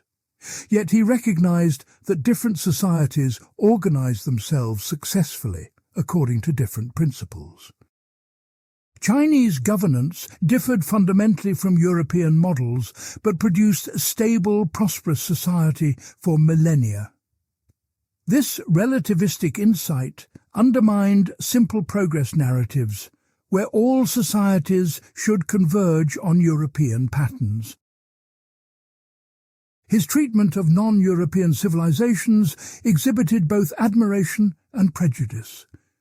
Voltaire praised Chinese philosophy, legal codes, and administrative efficiency. He admired Islamic contributions to mathematics, astronomy, and preservation of classical texts. He found much to respect in various Asian and Middle Eastern cultures. However, he also reproduced European stereotypes and displayed cultural condescension. His descriptions of Africa particularly reflected ignorance and prejudice common to his era. He considered some societies irredeemably barbaric and incapable of civilization without European intervention. The economic dimension of Voltaire's historical thinking deserves attention. He believed commercial activity drives cultural development and social progress. Trade brings different societies into contact, promoting exchange of ideas alongside exchange of goods. Prosperous commercial societies develop arts, sciences, and refined culture that subsistence agricultural societies cannot support. Merchants and manufacturers create wealth through productive enterprise, unlike aristocrats who merely consume inherited privilege. Therefore, history's direction should be toward expanding commerce and reducing obstacles to economic exchange.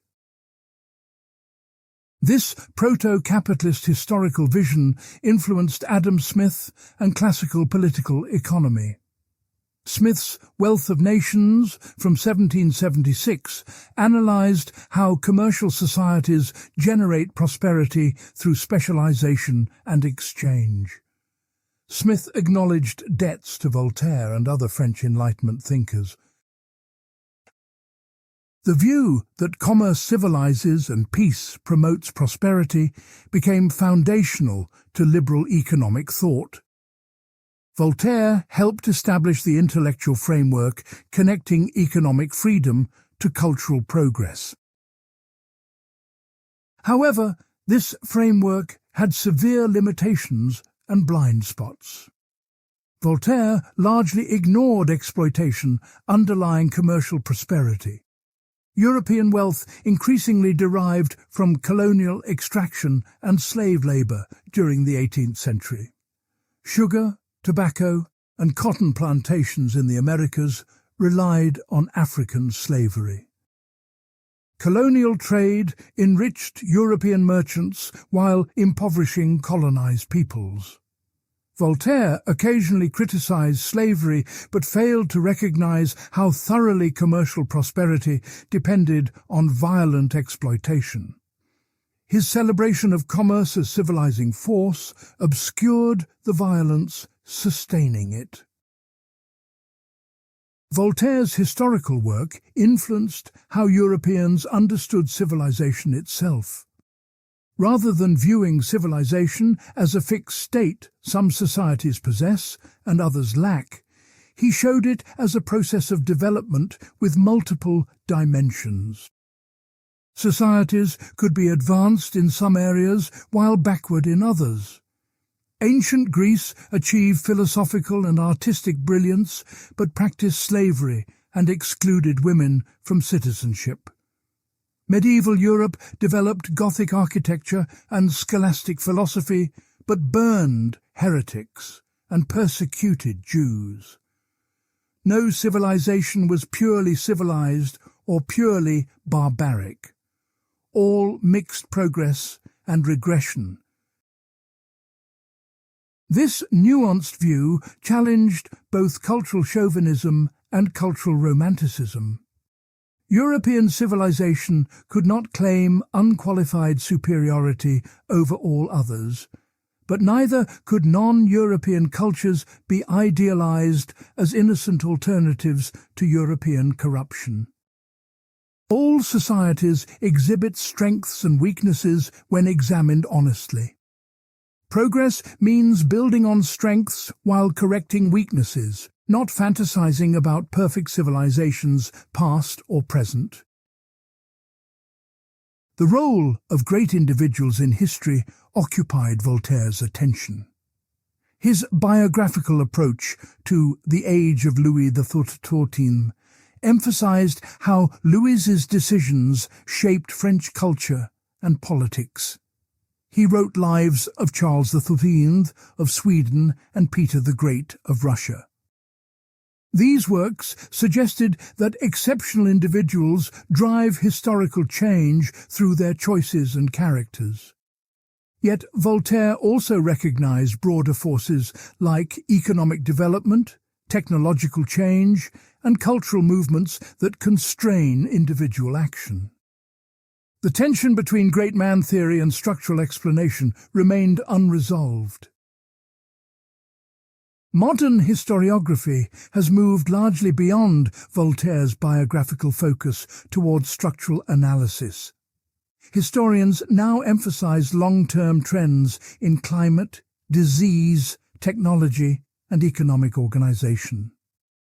Individual leaders matter less than underlying material and social forces. However, recent work has recovered attention to contingency and individual agency within structural constraints. Voltaire's recognition that both individual choice and structural forces shape history seems more sophisticated than either extreme alone. Voltaire's use of history for political argument raises methodological questions. He selected evidence supporting his positions while ignoring contrary data. His treatment of religious history particularly exhibited tendentious interpretation designed to discredit Christianity. He exaggerated religious violence while minimizing secular violence.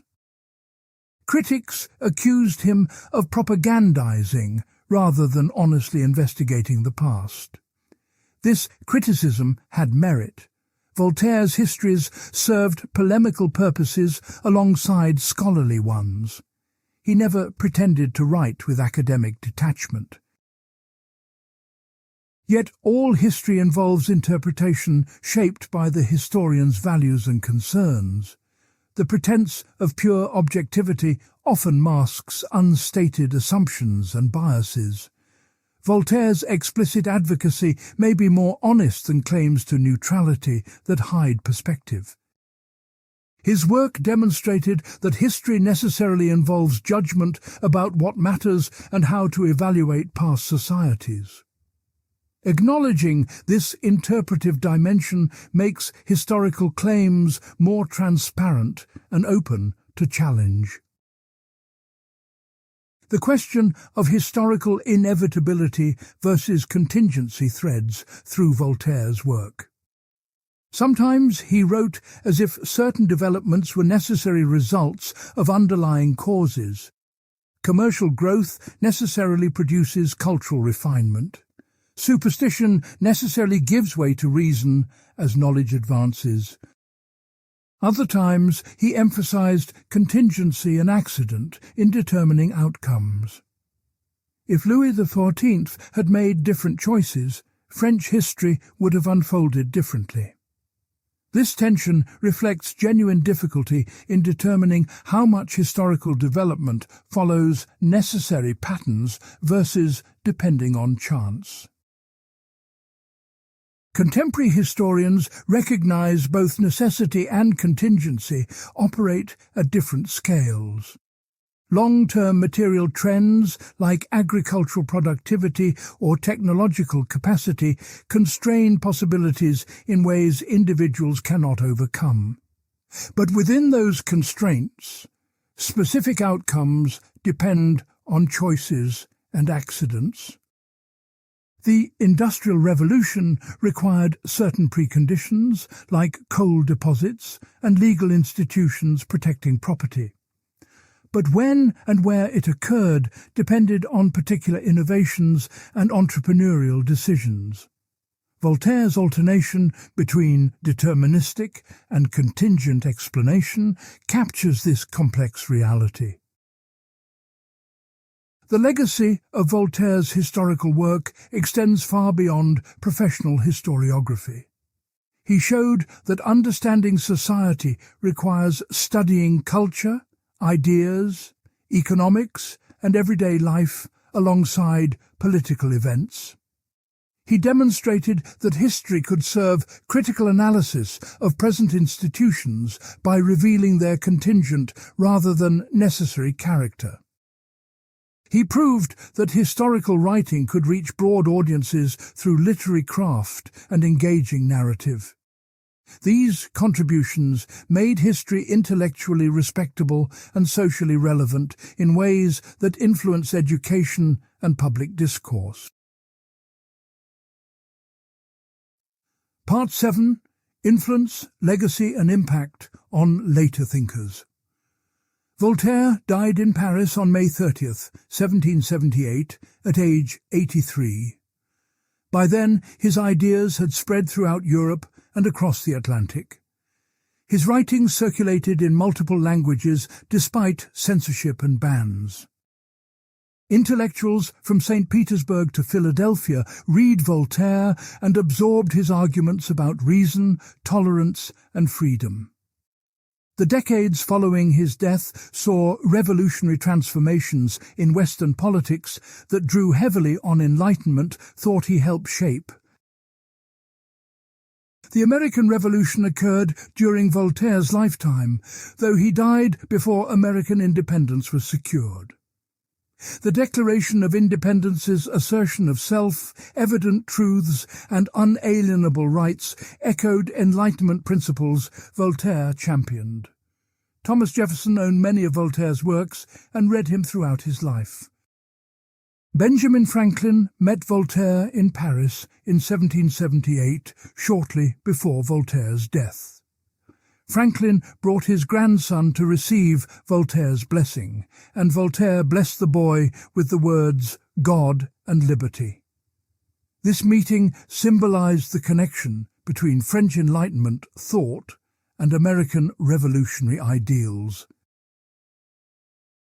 Jefferson's commitment to religious freedom and separation of church and state derived partly from Voltaire's arguments. The Virginia Statute for Religious Freedom, that Jefferson drafted in 1777 embodied Voltairean principles. No one should be compelled to support religious institutions through taxation. Religious belief should be entirely voluntary and protected from government interference. These ideas, revolutionary in their time, became foundational to American constitutional order. The First Amendment's religion clauses implemented separation that Voltaire had advocated decades earlier. James Madison, primary architect of the Constitution, also drew on Enlightenment thinkers, including Voltaire. Madison's Memorial and Remonstrance Against Religious Assessments from 1785 argued for complete separation using arguments that paralleled Voltaire's writings. Religious truth cannot be established by majority vote or government decree. History shows that government involvement in religion corrupts both institutions. Therefore, strict separation protects both religious liberty and political legitimacy. These Voltairean principles became embedded in American political institutions. However, the American founders differed from Voltaire in crucial respects. They created democratic institutions that Voltaire had distrusted. They established constitutional limits on government power through separation of powers and federalism. They relied on Montesquieu's institutional analysis more than Voltaire's faith in enlightened rulers. The American experiment demonstrated that stable democracy was possible, contrary to Voltaire's skepticism. Yet the fundamental values, individual liberty, religious tolerance, government accountability, derived substantially from Enlightenment, thought Voltaire had articulated. The French Revolution erupted in 1789, 11 years after Voltaire's death. Revolutionaries invoked Voltaire's name and celebrated him as a prophet of liberation from tyranny. In 1791, the revolutionary government transferred Voltaire's remains to the Pantheon in Paris with elaborate ceremony. The procession banner declared, "He taught us to be free." Revolutionary pamphlets and speeches quoted Voltaire's attacks on church and monarchy to justify radical transformation. Yet Voltaire would likely have been horrified by the revolution's violence and radicalism. The terror of 1793 through 94 saw thousands executed by guillotine, including King Louis XVI and Queen Marie Antoinette. Revolutionary tribunals condemned aristocrats, clergy, and political opponents to death with minimal legal process. The attempt to dechristianize France included closing churches, persecuting priests, and promoting a cult of reason. This exceeded anything Voltaire advocated. He wanted reform, not revolutionary destruction of existing order. Conservative critics blamed Enlightenment philosophy for revolutionary violence. If thinkers like Voltaire taught people to question all authority and tradition, chaos and bloodshed naturally followed. Edmund Burke's Reflections on the Revolution in France, from 1790, argued this position. Burke claimed that abstract reason divorced from tradition and experience produces destructive fanaticism. The terror demonstrated what happens when philosophical principles override practical wisdom and inherited institutions. Voltaire's legacy became contested between those who claimed his mantle for liberation and those who blamed his ideas for disaster. This debate oversimplifies both Voltaire's actual views and the revolution's complex causes. Voltaire consistently opposed violent revolution and supported gradual reform through enlightened monarchy. He valued order and stability alongside liberty. He never advocated overthrowing government or executing rulers. The revolution stemmed from multiple factors, including fiscal crisis, crop failures, international war, and political radicalization under emergency conditions. Blaming Enlightenment philosophy for these developments ignores economic and political causes while exaggerating ideas' causal power. Nevertheless, the association between Voltaire and revolution shaped his 19th century reputation. Conservatives viewed him as a dangerous subversive whose corrosive skepticism undermined social order.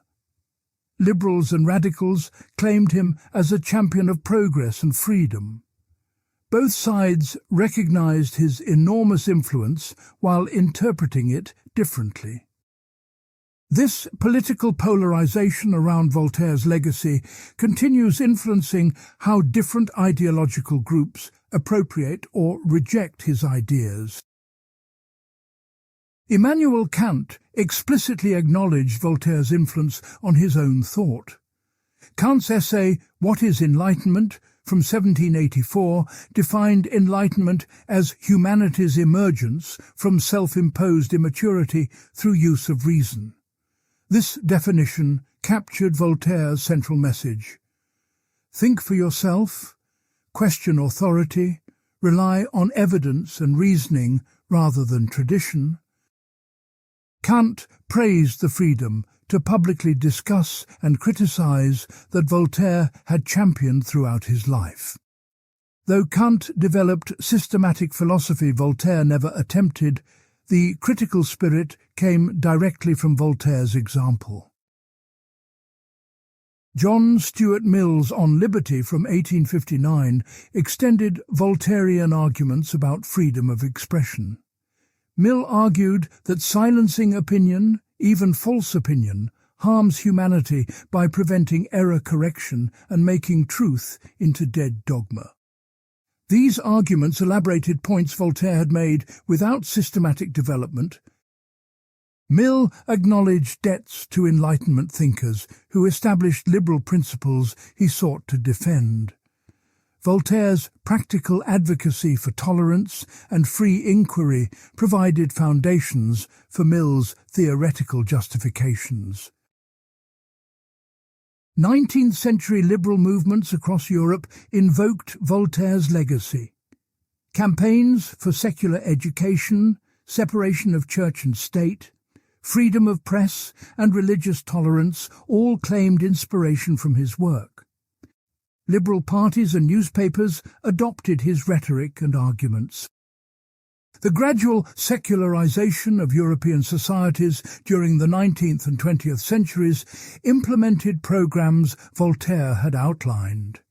Religious authority declined, legal systems became rationalized, censorship diminished, religious minorities gained civil rights. These developments realized many of Voltaire's goals, even if not always through means he would have endorsed. Voltaire's influence extended beyond politics to literature and culture.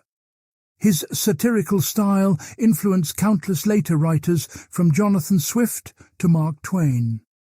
The use of humor and irony to convey serious criticism became a standard literary technique.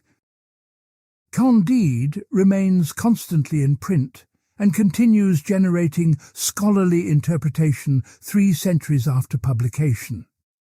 Its combination of entertainment and philosophy demonstrates that literature can convey ideas as effectively as systematic treatises.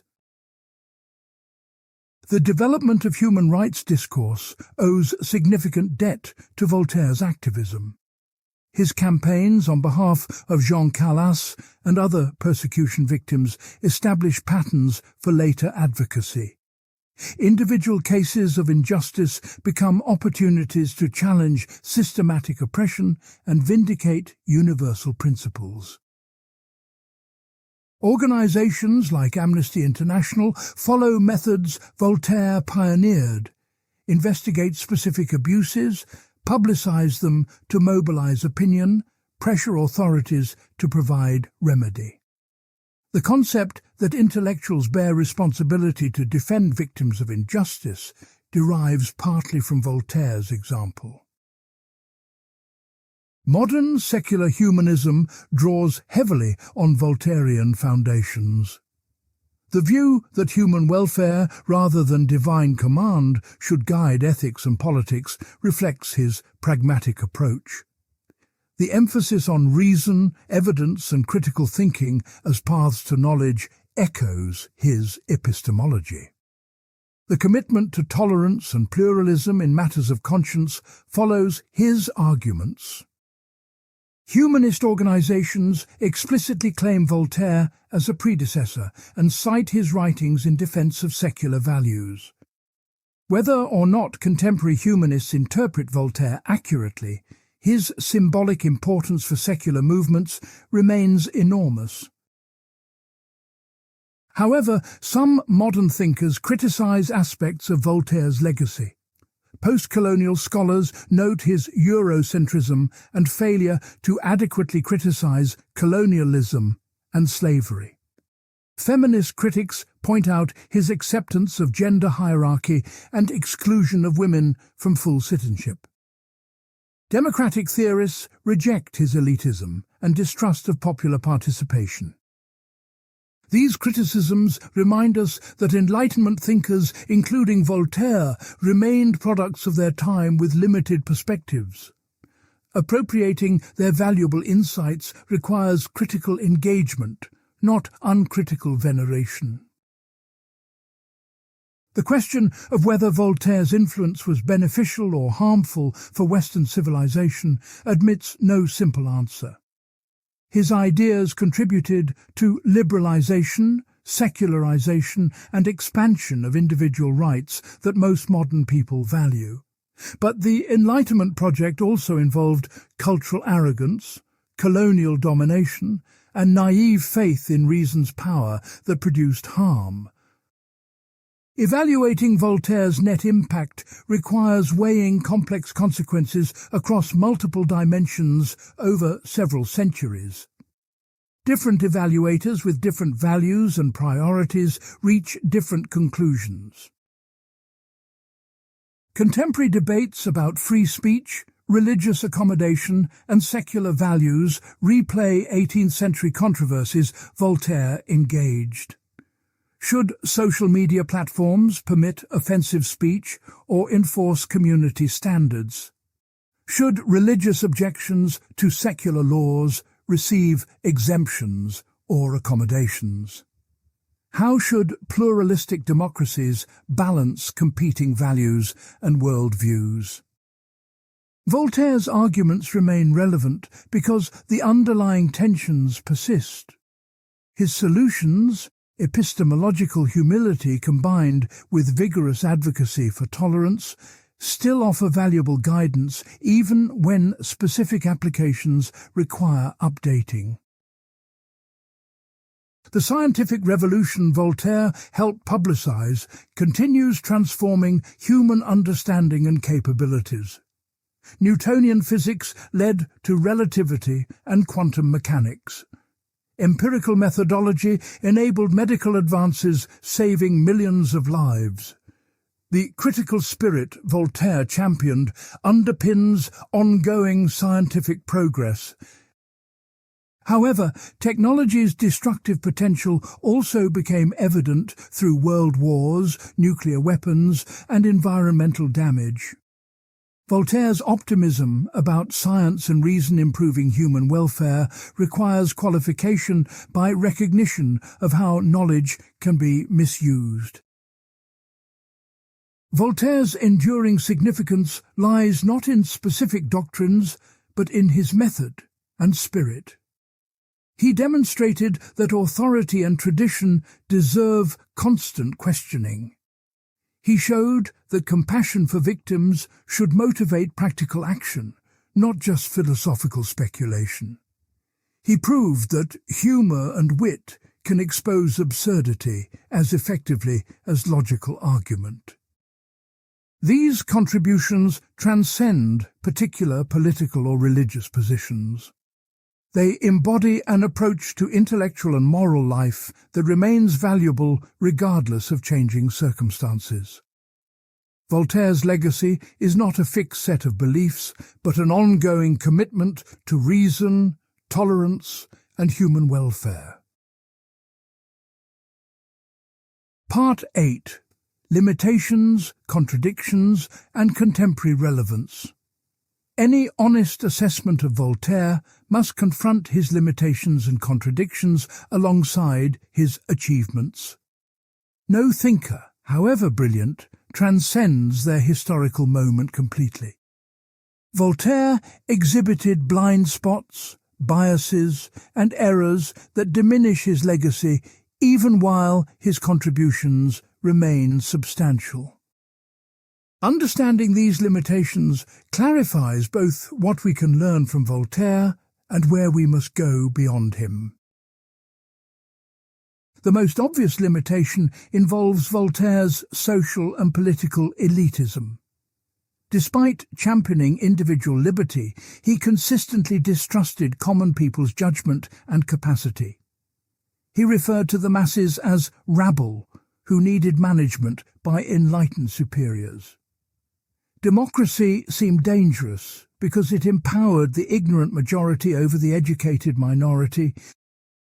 This aristocratic prejudice contradicted his commitment to human dignity and equality before natural law. If reason provides the basis for moral and political principles, why assume common people cannot use reason adequately? Voltaire would respond that education and leisure are prerequisites for rational deliberation about complex matters. Peasants working dawn to dusk lack opportunity to study philosophy, science, and politics. Without education, they remain vulnerable to demagogues and superstition. This argument contains truth. Political competence requires knowledge and analytical skills not everyone possesses equally. But Voltaire failed to recognize that excluding people from political participation perpetuates the conditions preventing their development. If education is necessary for citizenship, then universal education becomes imperative for democratic legitimacy. His elitism extended to economic matters.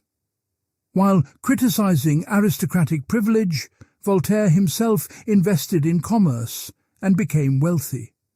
He displayed concern for prosperity, but little for how wealth was distributed or acquired. He occasionally criticized slavery, but did not campaign against it with anything approaching his energy on religious persecution. He profited from investments in companies engaged in colonial trade that exploited conquered peoples. His economic liberalism emphasized growth and freedom for property owners without adequate attention to exploitation and inequality.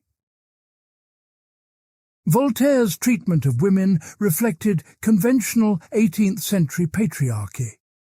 He had intellectual relationships with remarkable women like Émilie du Châtelet, who was a brilliant mathematician and physicist. He recognized women's intellectual capabilities when directly confronted with individual examples. Yet he never questioned systematic exclusion of women from education, property rights, and political participation. His writings often portrayed women as either virtuous but passive, or beautiful but frivolous. The universal principles he articulated somehow failed to extend to half of humanity. This failure reveals limits of Enlightenment universalism more broadly. Philosophers proclaimed universal human rights, but defined humanity in practice as educated European men. Women, colonized peoples, and lower classes were excluded from full moral and political standing. This contradiction between universal principle and particular application haunted Enlightenment thought. Later movements for women's suffrage workers' rights, and decolonization extended Enlightenment principles beyond the boundaries their original advocates maintained. Voltaire helped establish the principles even while failing to recognize their full implications. His treatment of non-European cultures exhibited both cosmopolitanism and prejudice. He praised Chinese civilization to embarrass European Christian assumptions of superiority. He used examples from various cultures to demonstrate religious and moral diversity. Yet he also reinforced stereotypes and displayed Eurocentric condescension. His descriptions of African societies were particularly dismissive and ignorant. He considered some peoples irredeemably savage and incapable of civilization without European tutelage. This combination of cultural relativism and European supremacy pervaded Enlightenment thought generally. Voltaire's historical works demonstrated tendentious selection of evidence supporting predetermined conclusions. His treatment of Christianity exaggerated religious violence while minimizing secular violence. He portrayed the Middle Ages as uniformly dark and oppressive, ignoring genuine cultural and intellectual achievements. His accounts of religious controversies caricatured theological positions he found absurd rather than engaging their strongest forms. These methodological flaws undermined his credibility as a historian even while his broader interpretive insights remained valuable. The contradiction between his advocacy for tolerance and his personal intolerance troubled even his contemporaries. Voltaire engaged in vicious literary feuds with rivals, including Jean-Jacques Rousseau. He used his influence to damage opponents' reputations and careers. He sometimes called for censoring views he found dangerous, despite championing free expression generally. This inconsistency reveals that principled tolerance is difficult to maintain in practice. Even someone who theoretically defended others' right to disagree found disagreement threatening when it affected him personally. His relationship with enlightened despots demonstrated naivete about power's corrupting effects. Voltaire believed philosophical education would make rulers govern justly and rationally. Experience with Frederick the Great and Catherine should have taught him otherwise. Both rulers abandoned Enlightenment principles when politically convenient, despite their philosophical interests. Voltaire never adequately addressed why concentrated power would not corrupt even educated, well-intentioned rulers. His failure to embrace institutional checks on authority left his political philosophy incomplete and impractical. The relationship between Voltaire's deism and his attacks on religion raises questions about coherence. He maintained belief in God while ridiculing virtually all religious doctrines and practices. But if organized religion is as irrational and harmful as he claimed, what basis remains for believing in God at all? His design argument for God's existence faced logical difficulties he never adequately answered. His utilitarian defense of religious belief as necessary for social order contradicted his commitment to truth over utility. Some scholars argue Voltaire remained trapped in theistic assumptions he had intellectually outgrown. Recent scholarship has revealed complexities in Voltaire's religious thought, suggesting movement from deism toward more radical positions. His late writings show sympathy for ideas resembling Spinozistic pantheism, where God equals nature rather than existing separately as creator. If this interpretation is correct, Voltaire was more philosophically consistent than traditionally assumed, However, he never publicly abandoned Deism, making it difficult to determine his final position. This ambiguity may reflect genuine uncertainty or strategic caution about expressing dangerous views. Voltaire's optimism about reason and progress seems naive from contemporary perspective. He believed that exposing superstition through rational argument would steadily reduce its influence. He expected commercial prosperity to civilize societies and reduce conflict.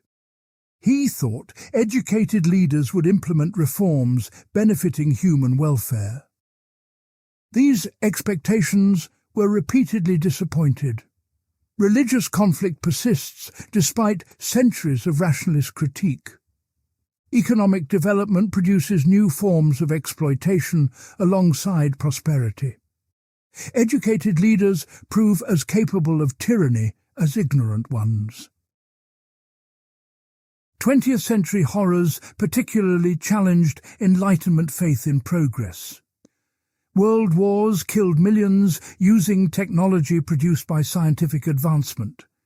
The Holocaust revealed that sophisticated European civilization could descend into industrialized genocide. Totalitarian regimes claimed to implement rational planning while perpetrating mass murder. These events suggested that reason and science could serve evil as effectively as good. Some critics concluded that Enlightenment rationalism itself enabled modern atrocities by eroding traditional moral restraints without providing adequate replacements. However, this critique oversimplifies both Enlightenment thought and 20th century catastrophes. Voltaire never claimed that reason alone suffices for moral conduct. He emphasized moral sentiments like compassion alongside rational analysis. He warned against fanaticism, whether religious or secular.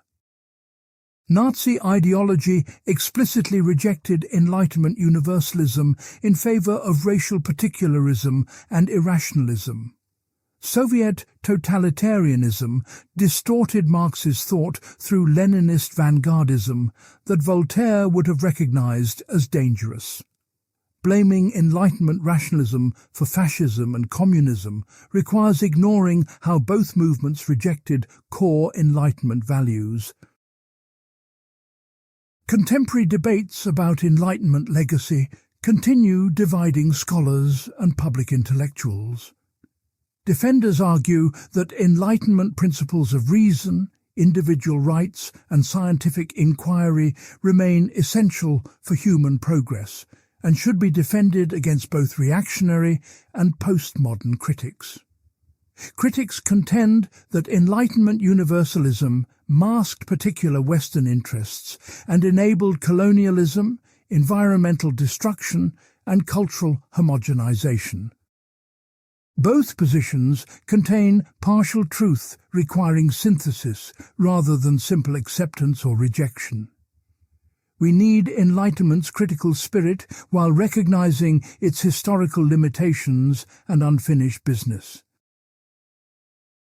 Voltaire's relevance to contemporary issues appears most clearly in ongoing conflicts over religion and secularism.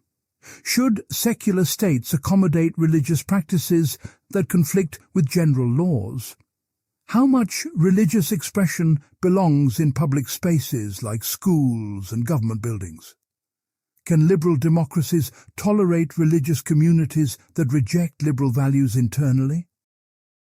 Voltaire's epistemological argument for tolerance provides useful guidance. No one knows ultimate religious truth with certainty, so humility demands respecting diverse convictions. But applying this principle to specific cases generates controversy that Voltaire's abstract formulations cannot resolve. Free speech debates in the digital age replay Enlightenment controversies about expression and censorship. Social media platforms must decide what content to permit and what to ban.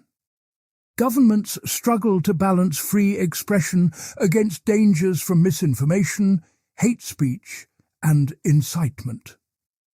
These dilemmas would have been familiar to Voltaire, even though specific technologies differ.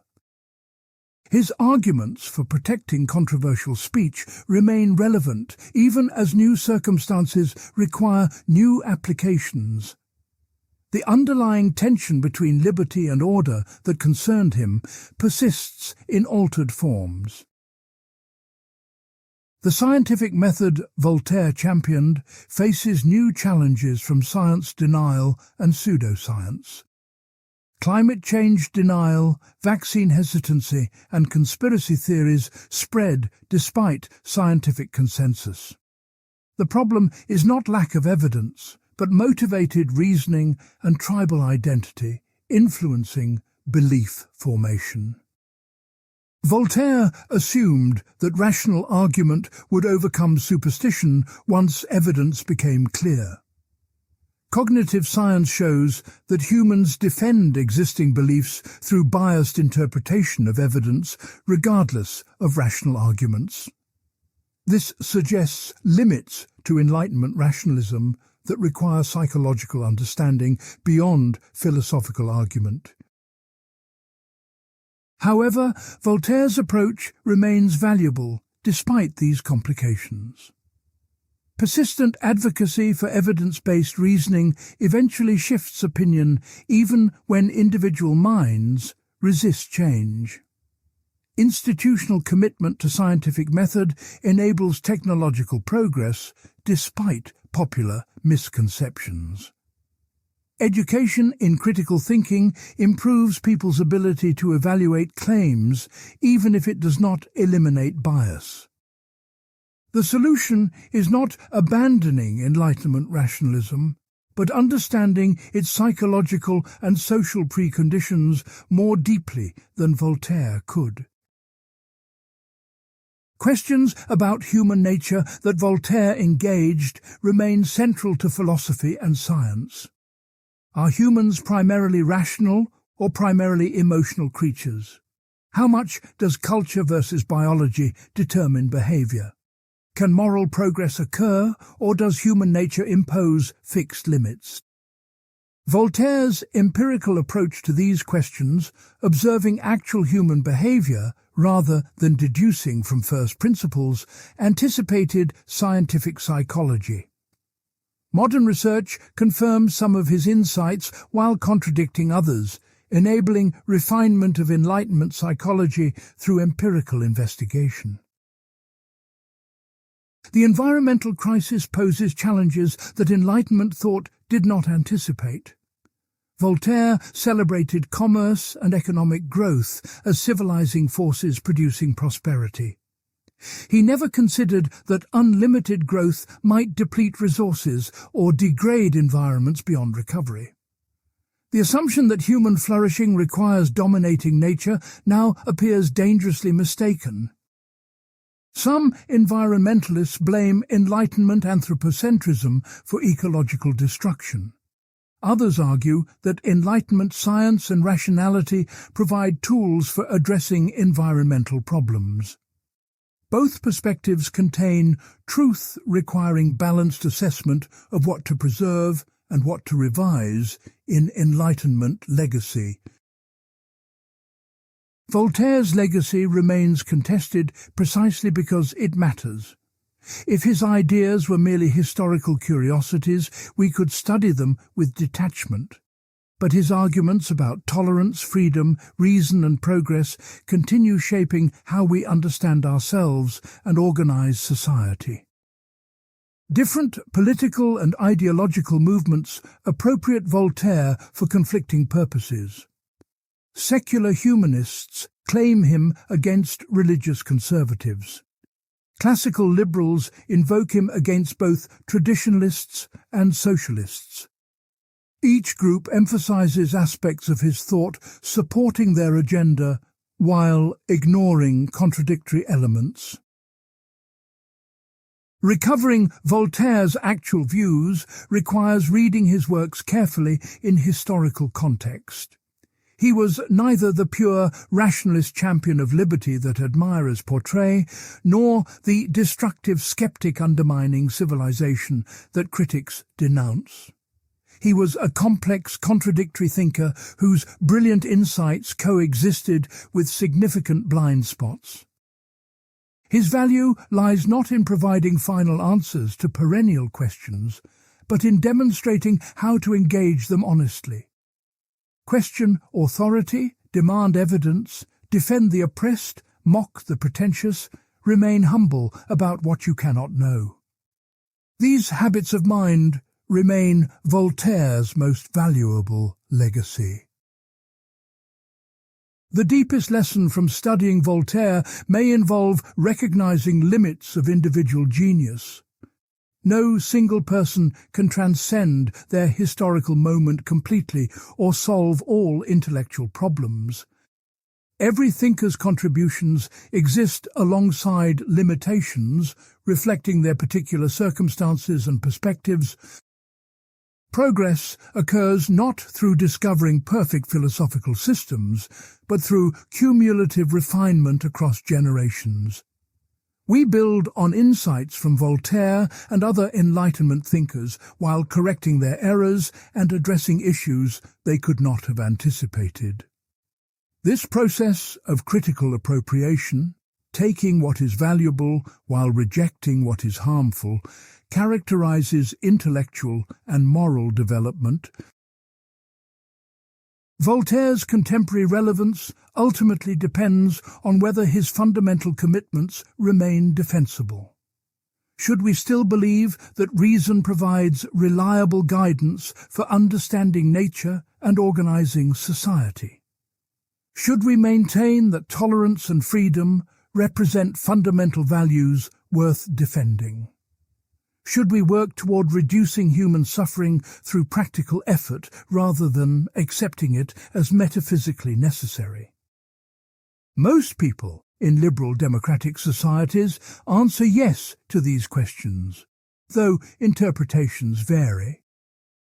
Voltaire helped establish these commitments as foundational to modern civilization, even while leaving much work for later generations. His legacy is not a finished project, but an ongoing invitation to think critically, act compassionately, and never stop questioning.